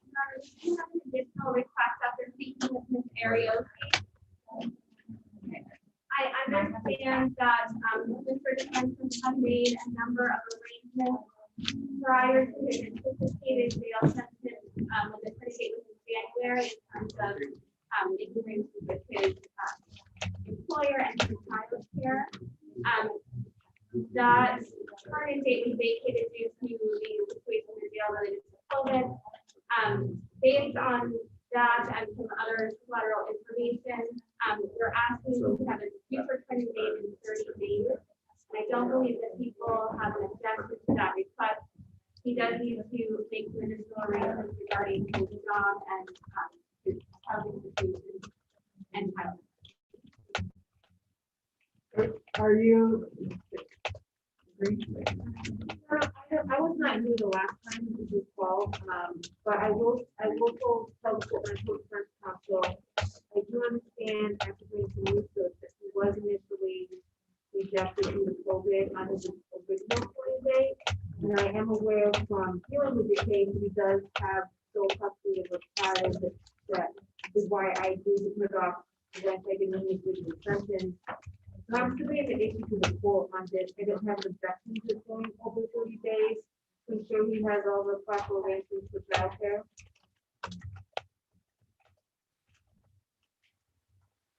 Okay, I wish you would bring this up before I do what we're on calendar to do, which is remand. Well, my recollection is that we had been in court, I think last week or the week before for this purpose, and so I speak with Mr. DeSantis in this area this morning about that. So this is the first opportunity I've had to find out information. So is there a violation of probation that needs to be addressed? There's not, as far as I'm aware of, Your Honor, as far as I've been able to determine, his original turn-in date after the date of sentence was canceled due to COVID. And I don't believe he was actually, as far as I can tell, given another specific turn-in date. I think he was supposed to come back to court, but it didn't happen. Okay, there's not a BOP, so we will put this on for June 18th. I'm going to not remand you today. I'm sorry about that, Deputy Tomasi. But sir, you're going to be ready to go on the 18th of June, correct? The sole purpose you're coming is for remand to be, I could just give them a turning date for that matter. Yeah, that would be kind of. Why don't we do that? So you're going to be turning yourself into the main adult detention facility at 7 p.m. on June 18th, all right? And that is to serve the previously imposed 8-month sentence for which you don't have any credits, okay? And So- he has yet been booked, and I'm not sure if he has to be booked before he comes himself in or not. He'll turn himself in on the 18th of June. Okay. If there's any problem, you contact your lawyer. I do not anticipate that that's a problem. I didn't think so, but I just want to double. Thank you. Thank you. All right, thank you, sir.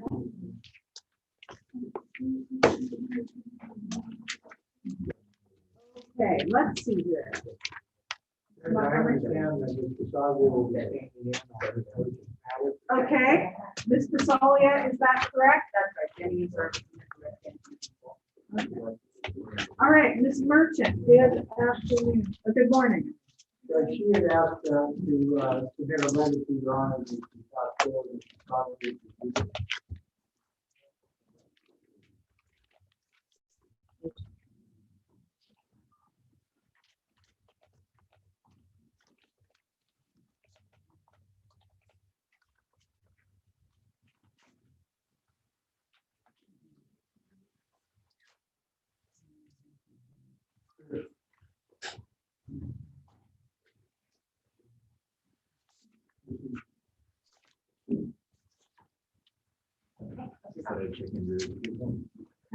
Mr. Rickman is here, so he will. Oh, good night. Okay, thank you.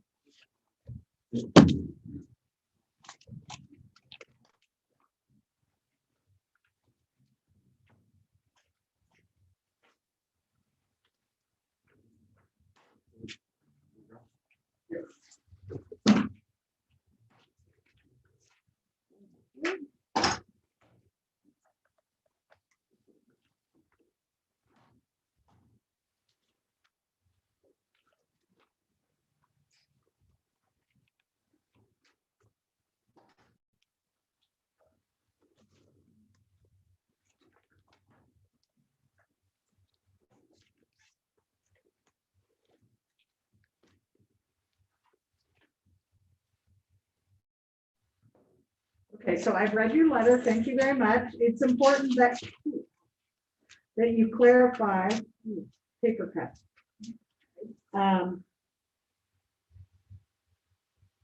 The fact that, you're convicted of a 23-153 causing, driving under the influence with a very high blood alcohol, and your comments to probation, thank goodness no one was hurt in the accident. I mean, that's just not the case. You injured someone.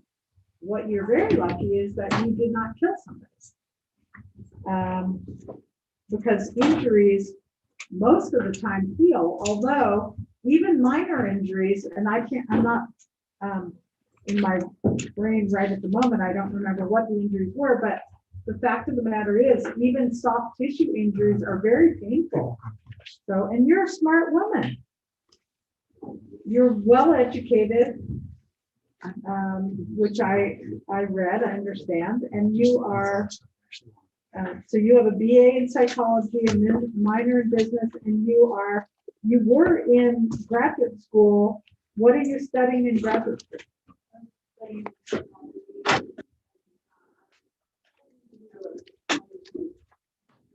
Hoping to be a what?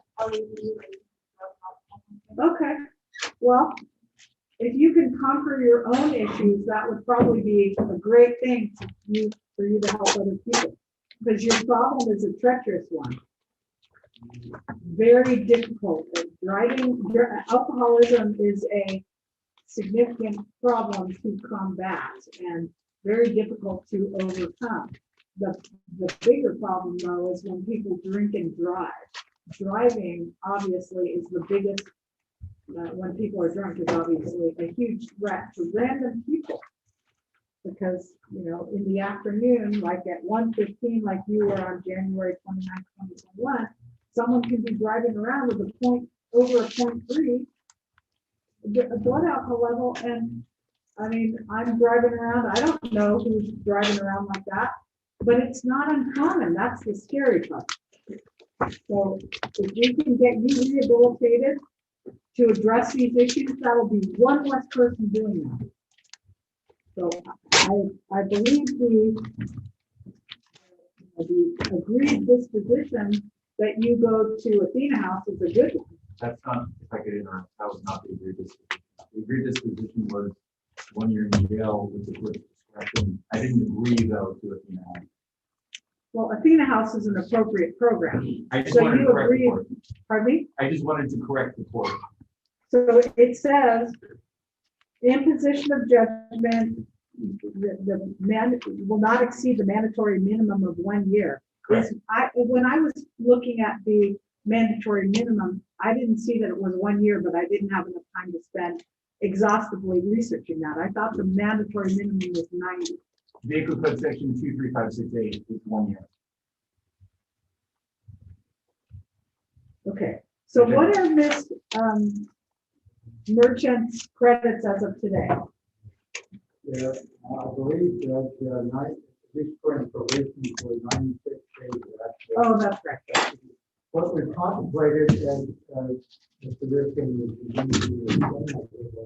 I can't hear you. I'm sorry. There's noise and you speak soft. You have a tone that is hard to hear.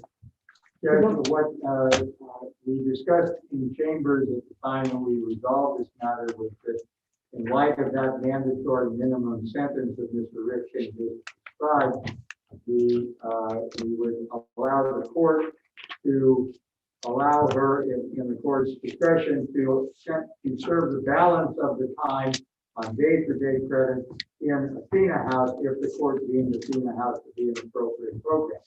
So that's what we are anticipating, and I have spoken with the Athena House representatives. They have headspace virtually immediately available and are anticipating taking her out on receipt of the report. Well, I guess the thing is, that's basically leaving it on me. The trial waiver says not to exceed the mandatory minimum of 1 year.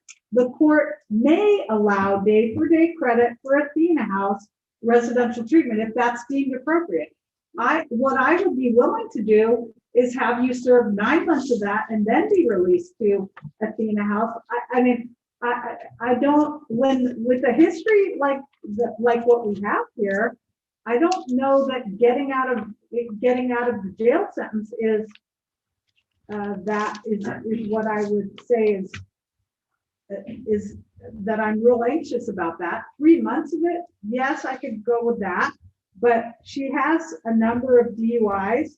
The current DUI, she had an open bottle of vodka, and interestingly, in the offense in 2018, she was convicted of gross misdemeanor operating a motor vehicle under the influence of alcohol, and was also charged with a possession of an open bottle in the car. So this is the same as that with a 0.30. I think that knowing that people were injured and that serving not 270 days out of the sentence, she's got 180 already, so she has a little bit more to do, but that would be what I think is fair. Or even serving 240 of it. I will go with that. So 9 months of the sentence, or 240, so she can do the last 4 months in Athena House, because I believe it's a 120-day program. Is that Am I correct on that? I believe that's correct, Okay. with aftercare proposed as well. Right.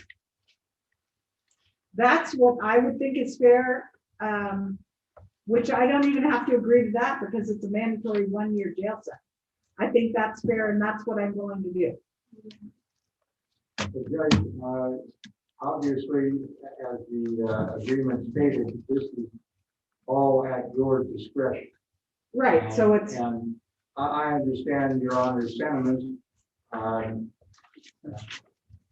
know after spending as much time as I have with Ms. Merchant and discussing the circumstances of her previous life and all, that she is truly adamant about getting this help that is needed and that is being proposed to the female. As you indicated, she's a very intelligent woman. I think she appreciates that this is an opportunity to hopefully, once and for all, put this terrible disease in check, give her the tools to keep it that way for the balance of her life. And my personal sentiment is that that is the most important aspect of this sentence, getting her the tools and the treatment to stay forever sober, hopefully for the rest of her life. And an additional 30 days in jail, if you will, roughly what would be proposed here. Quite frankly, I don't think has the same importance as the treatment. My hope would be that this court would allow her to go virtually immediately into the treatment so that can begin. I think is where I understand that, but I think it's generous to allow her to not do the remainder of the jail sentence and go to a female house. So, what is your thought? I agree with the court's indicated. I think that's appropriate. So that's what I'm going to do. Because you need to think about, I mean, this is not your first offense, even though it's very serious and it would be a felony anyway. The 2018 offense is virtually identical to this, but thank God somebody wasn't hurt. Nobody, there was not a collision apparently. But you stayed in jail for 365 days. Although that was stayed. I don't understand that, but anyway, so you basically served no jail sentence. And then you've got 1, 2, 3. No, this is your third driving under the influence type offense. You have other offenses that are your alcoholism has caused it appears to be the root cause of your acting out. So, okay. So is there any legal cause why judgment should not be pronounced? No, there's no legal cause. Okay, so pursuant to the agreement, 5 years of formal probation, imposition of judgment will be suspended.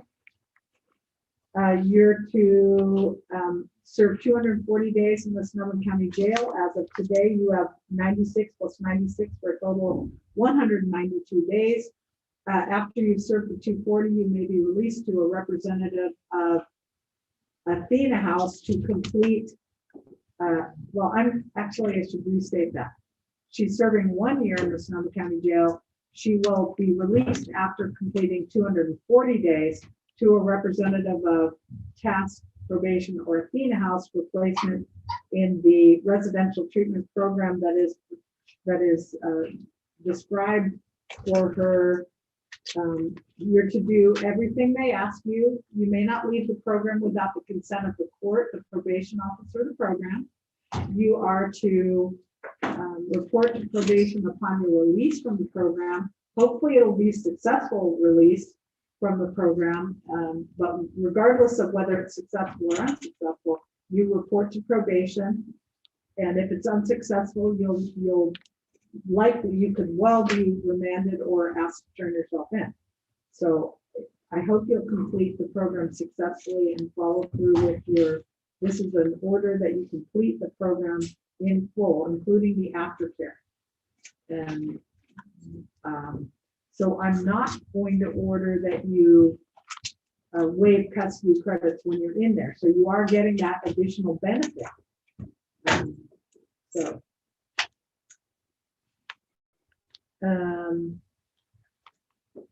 So do not use or possess alcohol. Did I order that she report to the probation office within 1 working day of release? Okay, so you are not to use or possess any alcohol. You're not to use or possess any controlled substances or associated paraphernalia without a valid prescription. You are to stay out of places where alcohol is the primary item of sale, including bars, clubs, liquor stores, and casinos. You're to submit to random chemical testing. You are to submit to warrantless search and seizure of your person, property, and vehicle at any time of day or night, and your residence at any time of day or reasonable hour of night by any probation or law enforcement officer. You're not to use or possess marijuana, even if you have a 215 card. You may not own, possess. Did I do search and seizure? Yes. You're not to own, possess, or use firearms, weapons, or ammunition. You are to commence and continue education, counseling, and rehabilitation programs, including further residential treatment if that's deemed appropriate for you. You are to seek and maintain your employment or enroll in an educational program.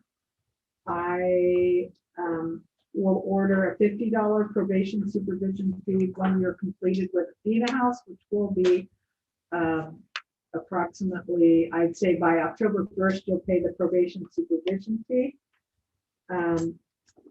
You are to provide blood and saliva samples pursuant to Penal Code 296. We'll prepare to provide those samples. May result in prosecution under 298.1 of the Penal Code. Restitution is reserved for all victims. You are not to drive with any amount of alcohol or substances in your system. You're not to drive without a valid California driver's license and insurance effect. Is this the 4-year revocation? I would need to look that up. There's not, this was a modified report, so it's not, I can't remember if that applies or not. But in any case, you're not to drive without a valid California driver's license and insurance effect. You're to attend the multiple offender drinking and driving program. I'm going to order that you sign up for that as soon as you can after completing Athena House, but no later than December 1st, 2021. Can I ask a question? Yes, How long is this now? I believe it's 120 days. Is that right? I believe so, Judge. When I last spoke with the representative, she's being given the, what they call a community bed, because for non-residency from Minnesota and all, she wasn't eligible for tax. So it's a community bed, and I believe that was the duration. Okay. So, okay, so I shouldn't order that she be released to task. It would be released to probation or a representative of Athena. Correct. Yes, I'm sorry, that's correct. Okay.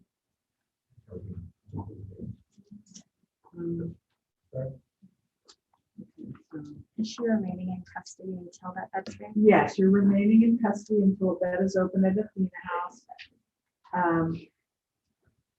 So the drinking driver school, are you planning to stay in California or relocate back?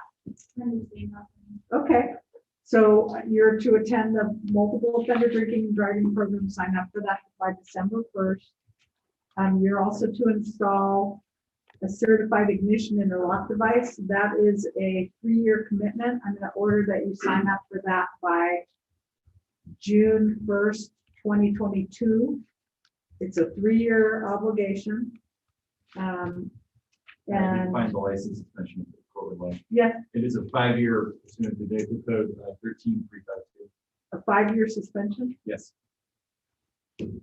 Okay, so your driver's license will be suspended for 5 years pursuant to Vehicle Code Section 13352 is J6. 13352J6. Okay, so you can file an exemption for the interlock device if you do not own the vehicle, but you are to not drive any vehicle that is not equipped with a certified functioning interlock device. Installing the device does not give you permission to drive without a valid California driver's license.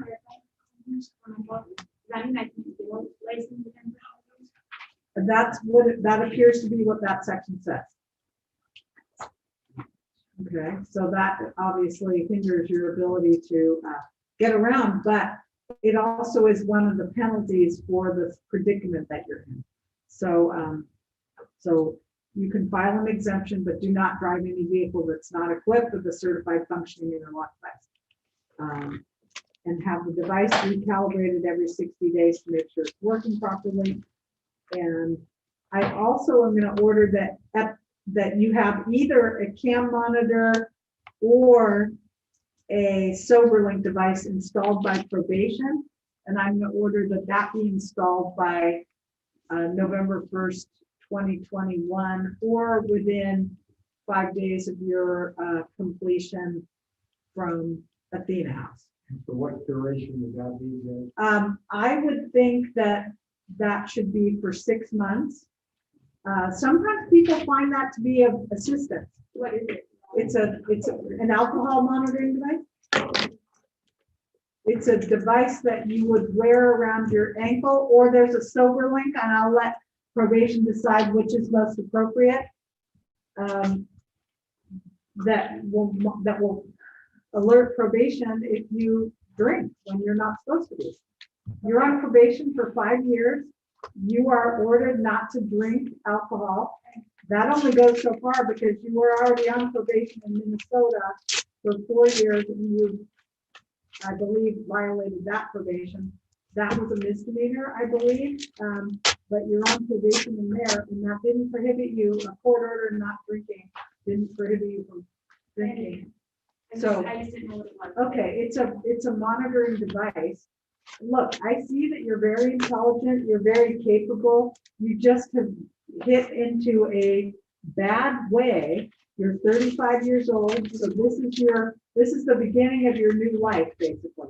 Follow the directions. The whole purpose of this is to rehabilitate you. I'm not arguing with you, I just understand. I know, and I'm happy to answer any questions that you have. So,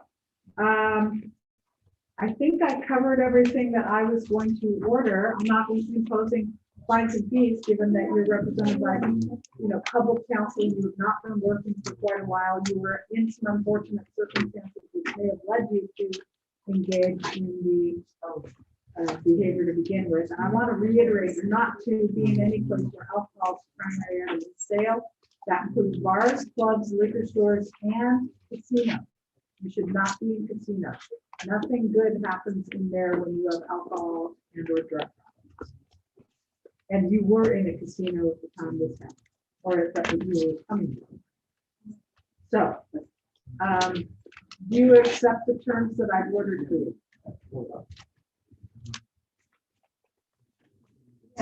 Okay. So good luck to you. I will look forward to seeing your progress. Thank you, Judge. You're welcome. Robert, the restitution reserve? Yes, it is. Oh, and let me also say, you've been convicted of a felony. You may not have in your possession or under your custody or control any firearm, ammunition loading devices, or magazines pursuant to federal and state law. You are Prop 63 compliant, and I signed the appropriate form. Okay, good luck to you. Remaining Councilor Smith. I don't, oh, yes, and Thank you. All right, we are going to take a break for the court. One quick matter, Judge. We'll be really quick, I promise. Okay. Mr. Cass Arias. He's present when you forward.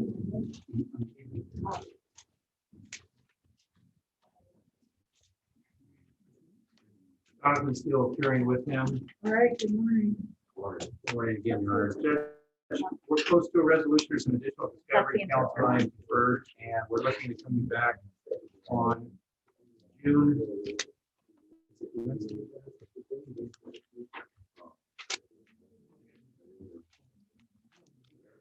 If we could come back actually on, that would be better, June 11th, Friday, June 11th for disposition. We'll have it worked out by then. Your Honor, who's, oh, Aria. And I'm sorry, what did you say? We'll have everything worked out. We can come back on June 11th for disposition, Your Honor. Okay, you agree to that, sir? Yes, correct. Okay, June 11th, 8:30. Thank you. Okay, we've got to take a break for the. Have a court. great weekend. Thank you. Thank you.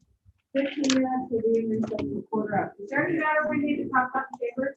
Yes, Your Honor, I can ask you to talk about Kenneth Jones, and I'm talking for, there was a letter that he interviewed about Eisner outreach program.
Okay, sorry about that.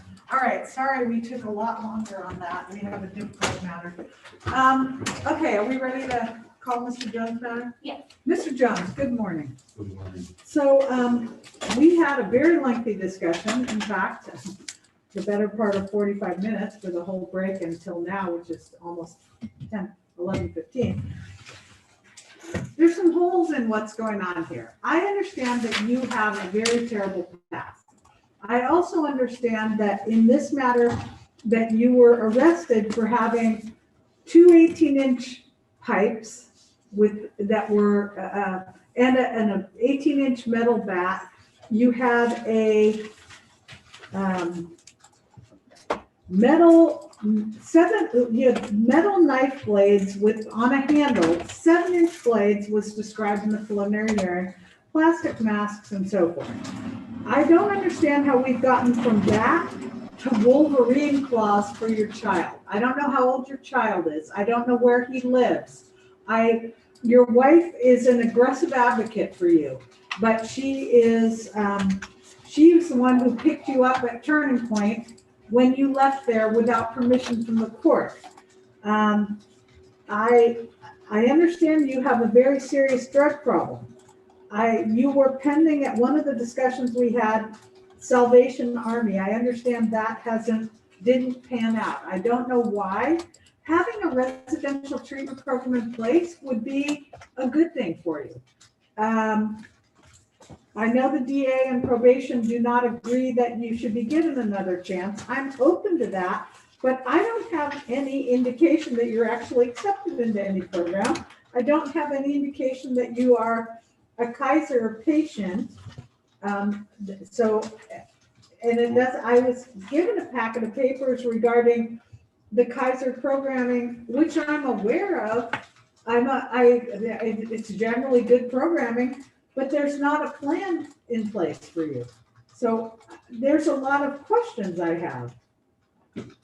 I know that you have a difficult past and so forth, but what I hear from you, and in the probation report, you said very little. The letters your wife has written basically are trying to make excuses for you. And this whole thing about you don't like your probation officer, I can't do anything about that. Your probation officer, if he wasn't, I don't know, I find it really hard to believe that someone would say, sink or swim on your own, which is basically what you guys have said. If that is the case, then I would go to the chief probation officer and say, this person told me to sink or swim on my own and isn't helping me. That's not the person's job, and I hope that is not the case, but if it is, then that has to be addressed within probation. So I don't understand this whole thing about the facts. You were out at 10:20 p.m. I can't remember where the stop was made, but you're with another person, you have all these things in there that you're not supposed to have. And those don't seem to be toys that a child would have. How old is your child, sir? Well, my child is 22. My child is a huge comic book guy, and the 7-inch blades they're called Wolverine claws. So I have the first 4 issues of Wolverine, which cost quite a bit of money. And we were going to take the claws, put them in a box where you can see through, put the claws on a pedestal, and put the comic books on the bottom and give it to him as a Christmas gift because he was on his way to college. That's why I had the claws. The pipes, what they don't say is the pipes were hollow. They had duct tape around them. I'm an iron worker. So we take these pipes, and we use these pipes to bend rebar back when we're working. That's why the pipes were in my car. Okay, but the pocket knives were in my car because we are required as iron workers to carry pocket knives on our belt. Yeah, I wasn't supposed to have them inside the car, but that's the reason why they were there. That was my kid's bat, and it was in my car. I have a 19-year-old son also. Okay. That's why. So the thing is, where's the, so local 378 is, and for construction Benicia. services, what? It's in Benicia. Okay, Local 378 in Benicia. And that- And the school is right next to it. what school? I'm in an apprenticeship Okay, and for what? for the ironworkers union. So I have to go to school in order to be able to go to work and get paid. So if I don't go to school, I can't go to work. Okay. And how long is the apprenticeship? The apprenticeship lasts 4 years. And how much of it have you I'm completed? a second period apprentice. That was my very first job getting out of prison after doing 15 years. Which is good. The thing is, in your car, you had 2 metal bars that were 18 inches long and they were somehow attached to the doors. They were in the pockets, the side pockets of my doors, because I didn't want them rolling around either in my trunk, because they screw together. So short ones for short rebar. If we needed one for long ones, I could screw them together and then make them have a long one. So one was in one side, one was in the other. If they're rolling around, they're clanking around. Making noise. So Absolutely. what, and then the plastic masks, what are The they? plastic masks are still sitting in my car from Halloween. They're in my center console, and there was a mound of stuff piled on top of the mask. I got arrested in December. Halloween was in October. They were just still sitting in my car. So the December 12th, 10:20 PM. Okay. The bottom line is I want to see the programming that is prescribed for you. Can you get an appointment and have it over the phone and get some plan in place? I don't know if I can do that per se, because part of the issue is this: since I am in jail, my insurance, they need me to show up there physically, because my insurance, you're not allowed to get the insurance because I'm in jail, because I'm incarcerated. My wife has open enrollment right now as we speak. If I walked out of here, she could get me on her insurance. I could walk into Kaiser and get it done. What does your wife do? My wife does medical records in a nursing home. She's a medical records director in the nursing home. What are the credits here, Mr. Mistick? DOP credits, Your Honor, or cold case credits? I want both if you have them. I do. So for the DOP only, it's 95 plus 94 for 189. Full case credits are 368 plus 368 for 736. Okay, so I'm gonna make an arrangement with you, and this is what it's gonna be. On Monday morning, the 17th, you will be released at 8 o'clock. So you go check in with probation. You are pending sentencing. If you don't follow my orders, your sentence will be a prison sentence. If you do follow my orders and you come back with a reasonable program that will address your issues, then I will give you that opportunity. So you are pending sentencing. If you don't follow my orders, you will go back to prison. I know you don't want that, No, and I understand that. So I'm hoping this is enough of a carrot. And then there So will be, what do I need to do? you will be released on Monday, the 17th at 8 o'clock. You will check in with probation. Then you will contact Kaiser no later than Tuesday, the 18th of May.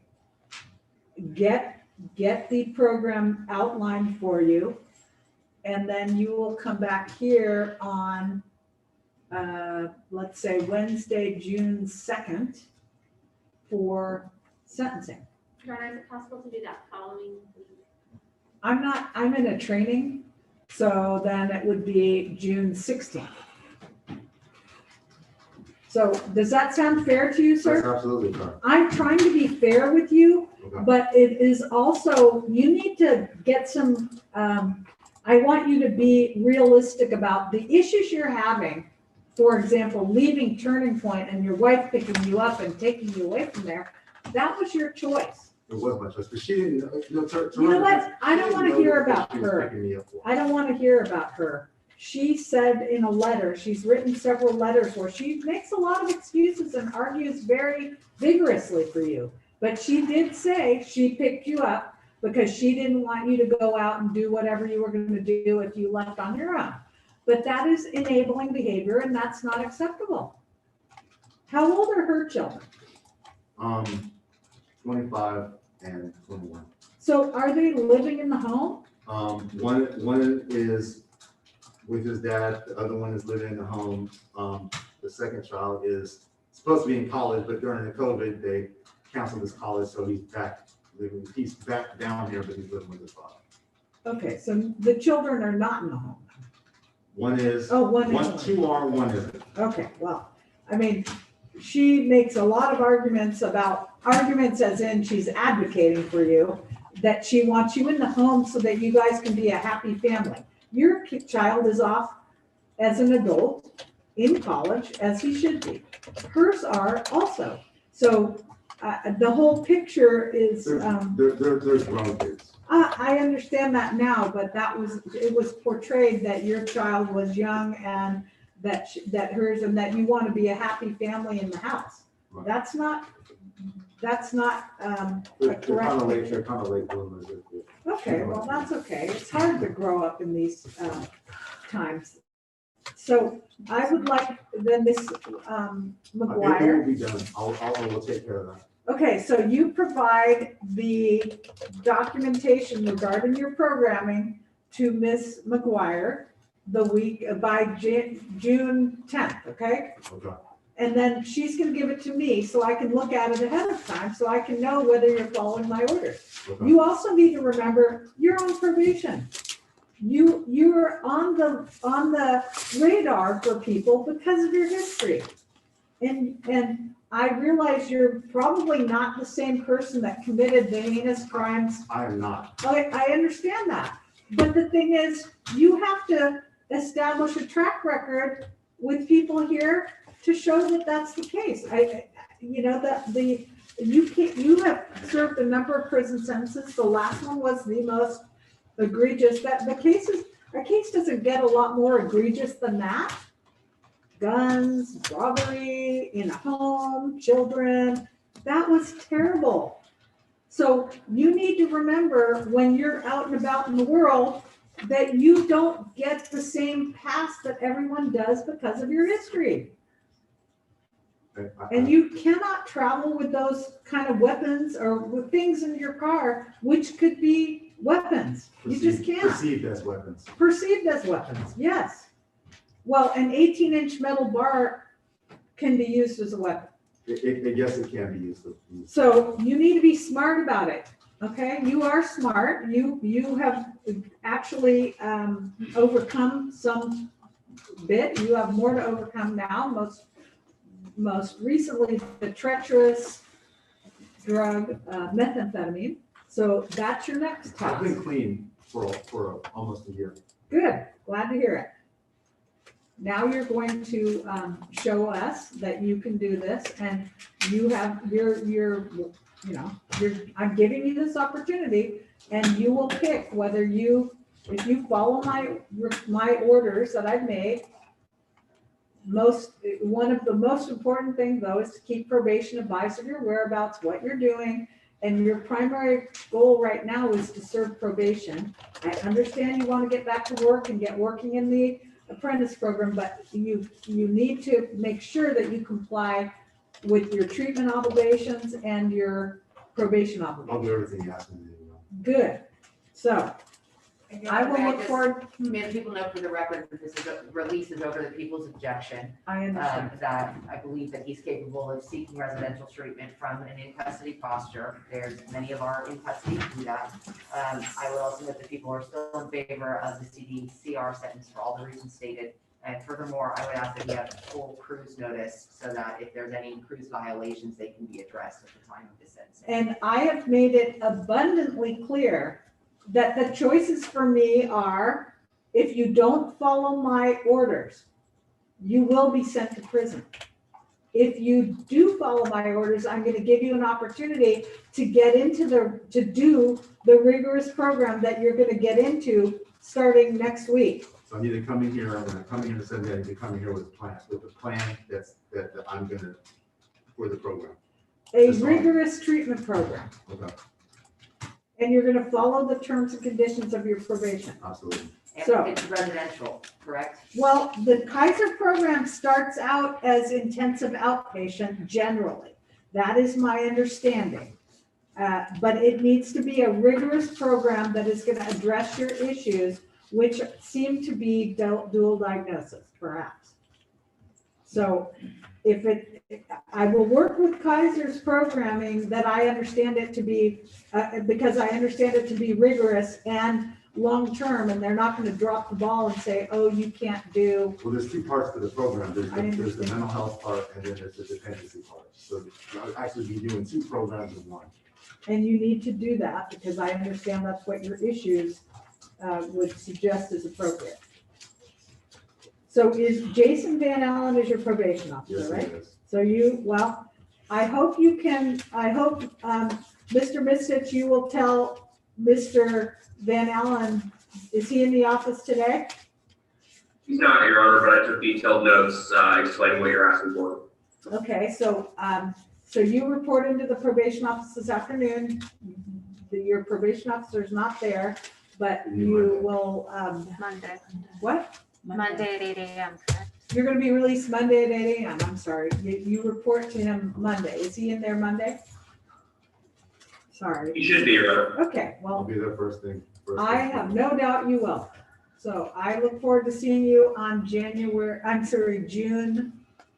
I said the 16th, right? Yeah. Okay, so everything, are you clear? Absolutely. Okay, and if for some reason something becomes unclear, you need to ask questions of me, of your lawyer, and we will clarify for you. Okay. So follow the terms of probation and follow the orders that I've I'll made. lay you down. I'll see you on the 16th. Sounds good. Thank you. You're welcome. Appreciate it. Okay, so we have people in the audience. Mr. Montgomery, are you ready on anybody? Judge, I'm waiting for Mr. Ramirez, who's in custody. Okay. Okay, John Christian? Are you John Christian? No, he's not. Where's John Christian? He was sent over here. I don't know if he was in the department 1 minute. He was cited to appear today related to a violation of probation. Ooh. Look at this. Okay, he was just, I have no note that he appeared in one. I think it was sent over here because he was cited to appear in 9, but for some reason it was not calculated. So I think this is an SBA at this point, and I'm asking for a bit more. So probation's revoked.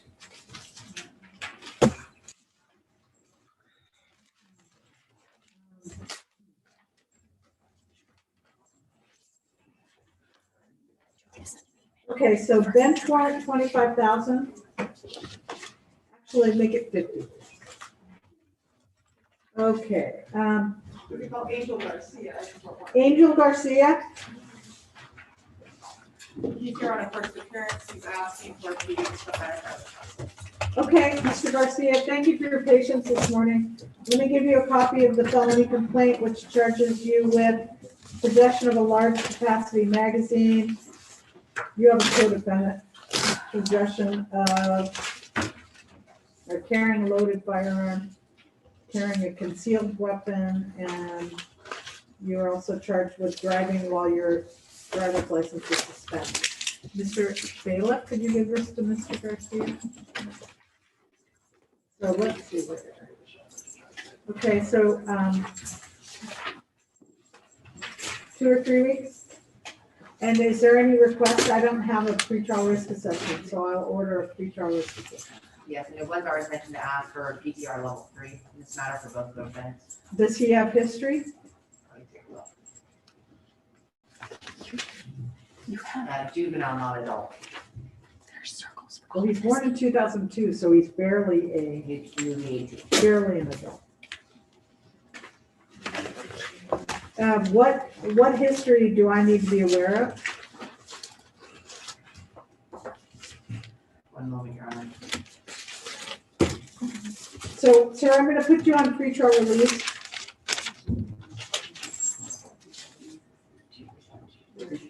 The juvenile history I'm transfer actually for the co-defendant Overgone. Okay. I don't know that. I still think it's still in capacity history from what he said. So Okay. for this defendant, I would ask for level 2.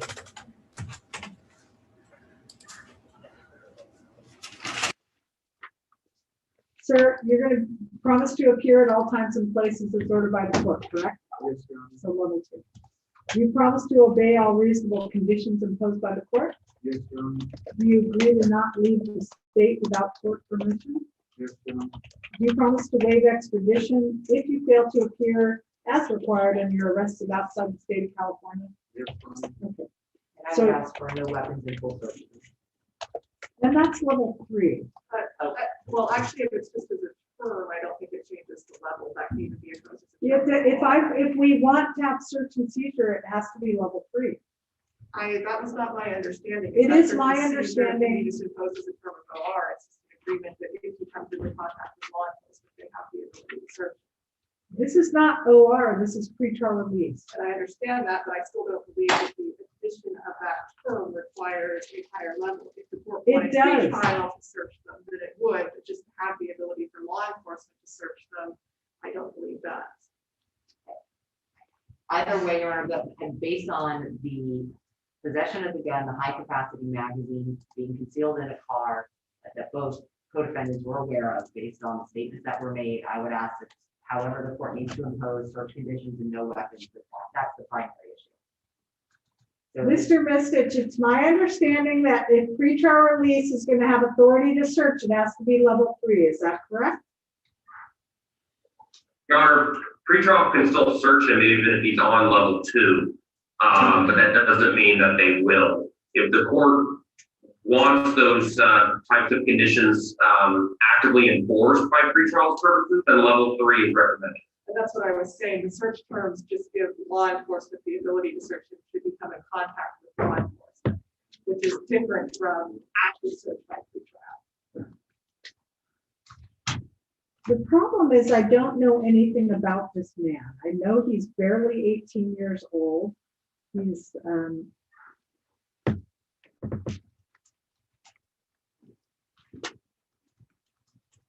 okay, level 2, search and seizure term, full search 4-way.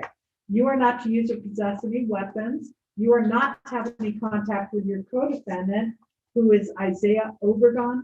Any reason you need to have contact with him? No contact with him. You are. there was also a juvenile co-defendant who's being handled in the juvenile court. Can we do a no contact with him, though I'm not able to put his name on the record because he's a juvenile. Not even his first name? But I can probably do his first name. First name and last initial is the. Yeah. So you're to inform pretrial services of your current residence, employment, and contact telephone numbers. Where do you live, sir? I live at 300 Aurora Lane, Windsor, California. Okay, and are you working or going to school? I recently just graduated high school and I'm working at FedEx. Oh, okay. So, Federal Express? Yeah. Okay. What are you doing for them? I'm a package handler and I work for them. You work for who? No, I work for them at FedEx in the weekdays. So loading packages. Yeah. Okay. And what's your contact telephone number? 707-856-0116. Okay. And that's the best number to reach you? That's my main cell phone. Okay. All right, so you are to go to pretrial and get signed up for pretrial. What is the name? So unfortunately, I only right now have the redacted, juvenile name redacted, but I would note it's his brother. Then I think they will necessarily have some contact. Well, Do you live with your family? I live currently right now. I'm at Brooklyn. Okay. I don't believe it's appropriate to order their contact. The thing is, your brother probably looks up to you, and if you're behaving in a way with guns and so forth, that's not safe. Not safe for you, not safe for your brother, not safe for our community. So you need to think about what kind of image you're presenting to your brother. Yes. So go check in with pretrial release. When do you want to come back?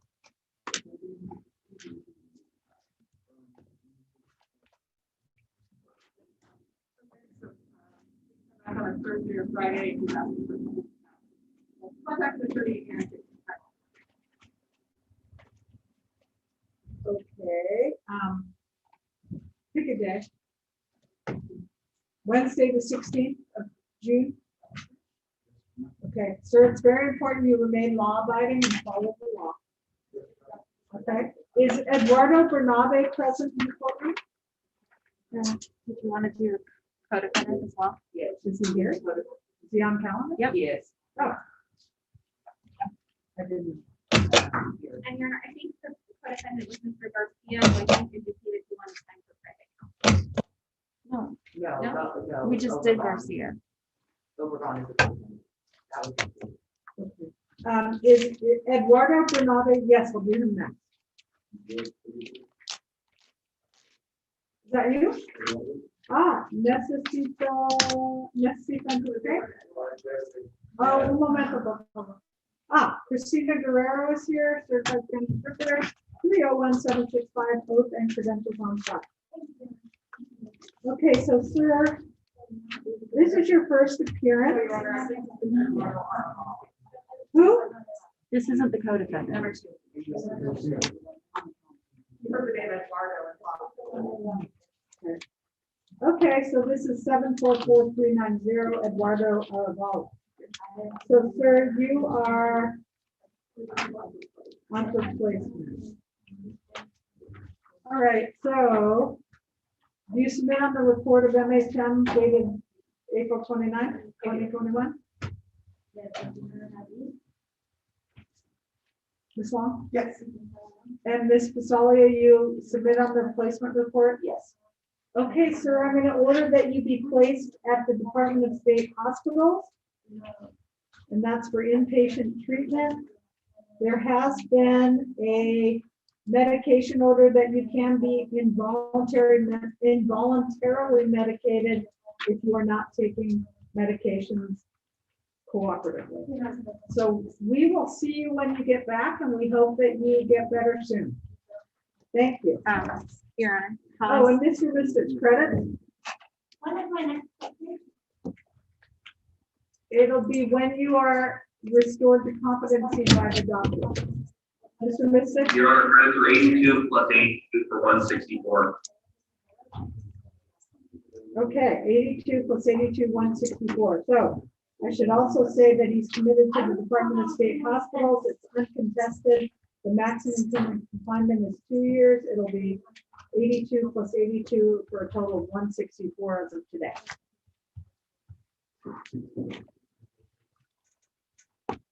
Okay. Isaiah Obregon. Case present and coming forward.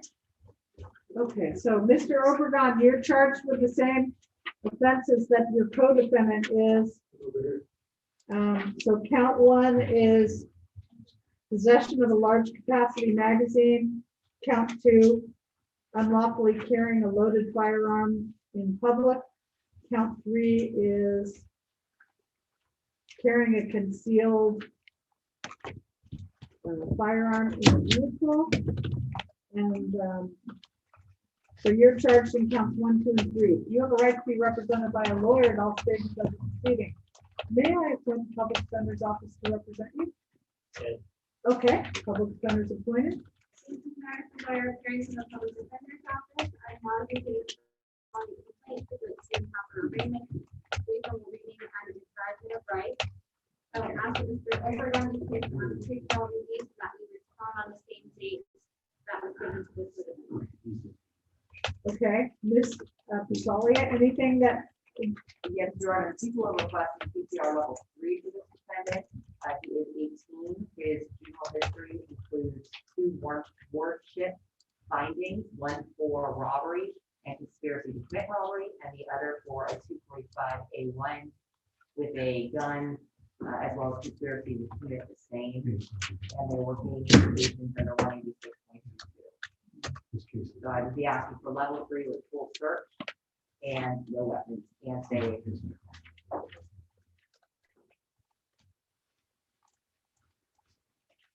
Any comment? Okay, so sir, I'm gonna place you on pretrial release level 3. Do you promise to appear at all times and places as ordered by the court? Yes, Your Honor. Do you promise to obey all reasonable conditions imposed by the court? Yes, Your Honor. Do you promise not to depart the state without permission from the court? Yes, Your Honor. Do you agree to waive extradition if you fail to appear as required and you're apprehended outside the state of California? Yes, Your Honor. You are not to use or possess any drugs or drug paraphernalia without a valid prescription. You're not to use or possess any alcohol. You're to submit to chemical testing. You're to submit to warrantless search and seizure of your person, property, and vehicle at any time of day or night, and your residence at any time of day or reasonable hour of night by any probation or law enforcement officer. You may not own, possess, or use firearms, weapons, or ammunition. You may not leave the county of Sonoma without notifying pretrial services. You are not to have any contact with your co-defendant, Mr. Garcia, or Mr. Garcia's brother. Pardon me? It was my little brother. Your little brother? Yeah, Oh, my okay. little brother. I love it. Okay, so do you live in the same house with your brother? I mean, yeah, I live in the same house. Okay, well, then you are to have only law-abiding contact with your brother. He's a juvenile. Yeah. I understand you have quite the juvenile history of violent and crimes and so forth, but that's not a good example for your brother. So, and you're here barely 18 and you're already in the adult system. So hopefully you can be thinking about where you want to be in 5 years, because this is not a good path you've been on for the last few years. So you are to advise pretrial services of your current residence, employment, and contact telephone. Where do you, what is your address?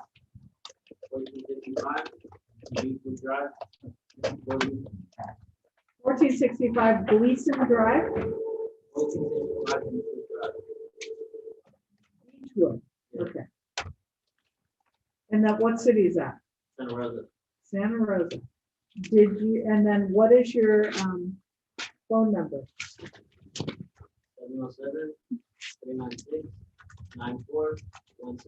9417. And do you have a job? Currently, I don't know right now.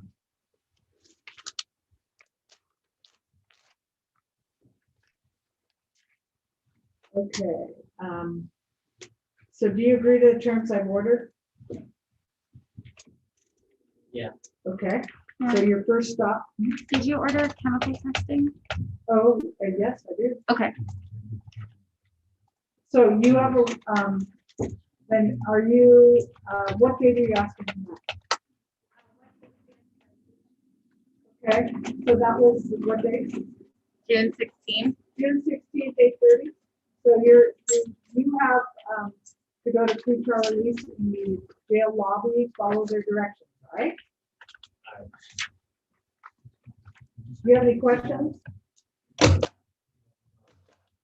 Okay, thank you.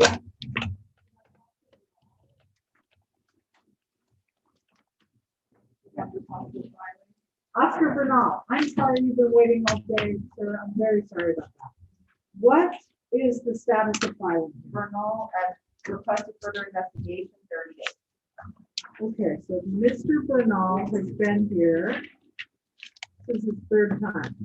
Is there going to be a filing within the 30 years?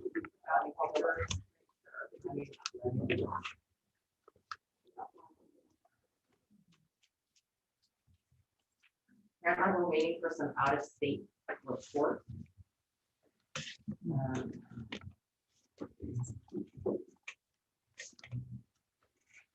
We've spoken to the Las Vegas Police, the Metro Police, as recently as 5/13, yesterday, this was checked up on. Okay. taking more time to do on that. Okay, your next court date will be July 16th at 8:30. That's 60 days out. Do you agree to that, sir? You make it sooner?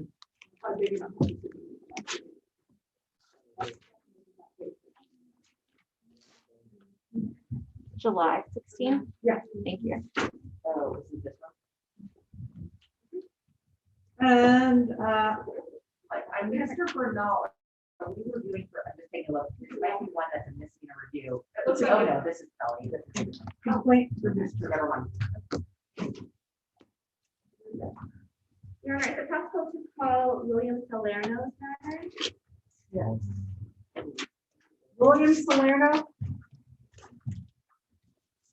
Come on up.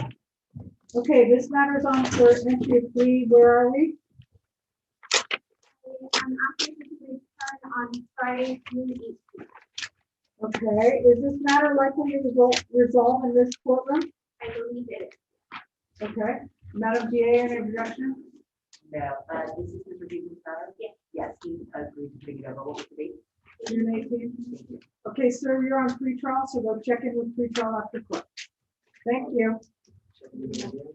Let's see. Mr. Torres Lopez. Mr. Torres Lopez. He indicates he has this purpose all in the past, but he did not contact himself with violation.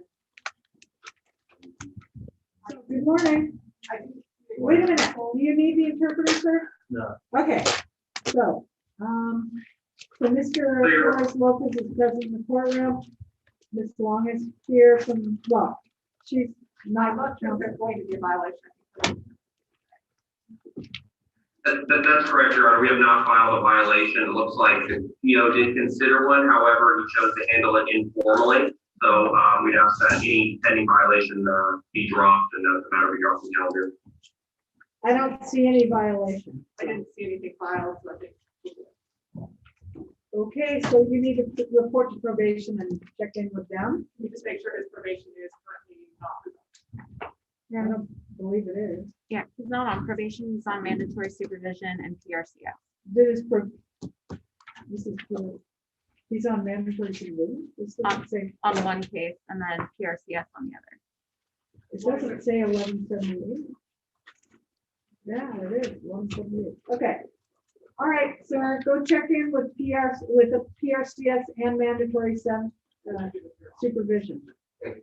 I believe he checked in with him yesterday, but he'll do better today as well. Okay, so, thank you. Thank you. Okay, Mr. Ramirez Sanchez. He will be assisted by Christina Herrera, certified Spanish interpreter, 301-765, both unprevented in call. Thank you. So where are we, Mr. Meyer? Judge, I've been resolving, getting a universal global resolution to these matters. We have that just about in place. I did get a collateral consequence report that I need to review with Mr. Ramirez Sanchez. I'm asking the matter to go over to either a date next week or on Monday the 24th, so I have time to do that in the interim. Next week is very full. So we go to Monday the 24th then? Yes, Monday the 24th at 8:30. Yeah, that'd be great. I think we'll have it resolved by then. There you go. And that's enough time to do that? I believe so, Judge. We've got everything virtually in place, but I need to go over these other consequences with Mr. Ramirez Sanchez. Okay. Let's see. Is Eduardo Bernabe present? Ms. McGuire, is that Mr. Hernandez you're talking to? This is Mr. Valdez. Oh, Valdez, okay. I believe it is Gladys. I believe it is Hernandez Valdez. Hernandez Valdez, yeah. Okay, so, Ms. Flores has not appeared. She was cited today, but there's no filing. So I'm gonna drop that and we'll go by declaration of warrant. Adon Hernandez. Your Honor, Yes. On that case, I spoke to the supervisor of the Windsor Police Department. He's currently being detained on an investigation. He's not going to be- Oh, okay. That's probably why he's. That would explain. Okay, so Miss Long, Ms. McGuire, Mr. Hernandez is currently detained by Windsor. So he's not here. So I think what I'll do is forfeit the bail. He'll have to obtain reassumptions, or we'll address that when he comes. He has a felony. Oh, he's on for complaint or discharge. What is the status of that? Kept by 30 days. He's on for a first appearance, so. Shall I put these on in 30 days, or what do you want me to do, Mr. Clark? That would be fine if you would be willing to stay a warrant to that date. Yeah. He's currently being detained by Windsor, so we know where he is. So I'll stay a warrant. 5,000 stayed in 259. 5,000, or no, this will be 10,000 stayed in 580. The on-view ending 292-1 is still under investigation. 420, 5,000 execution stayed. And 525, 5,000 execution stayed. What's the next date on that? What makes sense? I would say let's not go out very far in light of the fact that he may be coming back into custody today. How about, well, if he is, it's all set at June 4th. What, Is it possible, Your Honor, to continue the 8th? That would be up. okay, June 8th. And then you'll notify him of the date? Okay. Defense counsel to notify us of the date. Okay, so Mr. Hernandez Valdez. Hi, come on up. No, it's Valadez, but on the outside of the file, it's Valdez. Is Hernandez your first last name or Valadez? Dr. Hernandez. Okay, I'll note that. Okay, you're present in the courtroom. Sorry, it's been such a long morning. I apologize. Sorry. So you are here on an alleged violation, which says that you failed to be of good conduct and had some drugs or drug paraphernalia. So where are we on this? It looks like you do have 4 years execution sentence suspended, and you were sentenced by Judge Konigsberg in December of 2020. So. And Your Honor, I did have a chance to review the file and to speak to Mr. Hernandez Valdez this morning. I know in the while this case was pending, there were a lot of discussions about whether Mr. Hernandez Valdez would be eligible for Valor Court. He did serve in the Navy. He ultimately was not eligible for Valor Court. However, I understand he's been working to get his discharge status updated, which then would entitle him to VA benefits and may make that a possibility going forward. He is working. He is also currently participating in outpatient treatment at DAC. Okay, good. So I did keep probation's recommendation that he be remanded into custody. I would ask that the court allow him to remain out of custody so we can continue to see what's possible with the VA benefit and have a future date. Maybe explain the scenario that happened with how I had the possession. No, you don't have to do that. In fact, you have the right to remain silent. Okay. So I just want to say though that running around where you're flagged down, where the police are flagged down by a citizen because you're behaving in a way that's not safe for yourself. I'm just saying it's not safe for you. We need to get you properly addressed. Okay, so we'll have you go help Ms. McGuire help you figure out what to do with your VA status. Thank you for your service in the Navy. That's a good thing. But we want you to address your drug issues. Okay, so you're in DAC right now, or what's the status of that? It's, I'm enrolled right now, and my contract starting, I have a assessment on the 27th. And so what are you doing in the interim to be clean and sober? right now, I'm actually a part of the Promise Center ministry. Good. And, yeah, I was just trying to act crazy, but I was playing football that day with somebody, and that's why we were in the middle of the street. Okay. And that's why I think they, Okay, well, you also have some other things with you that are not consistent with law-abiding behavior. So, the people at the Promise Center are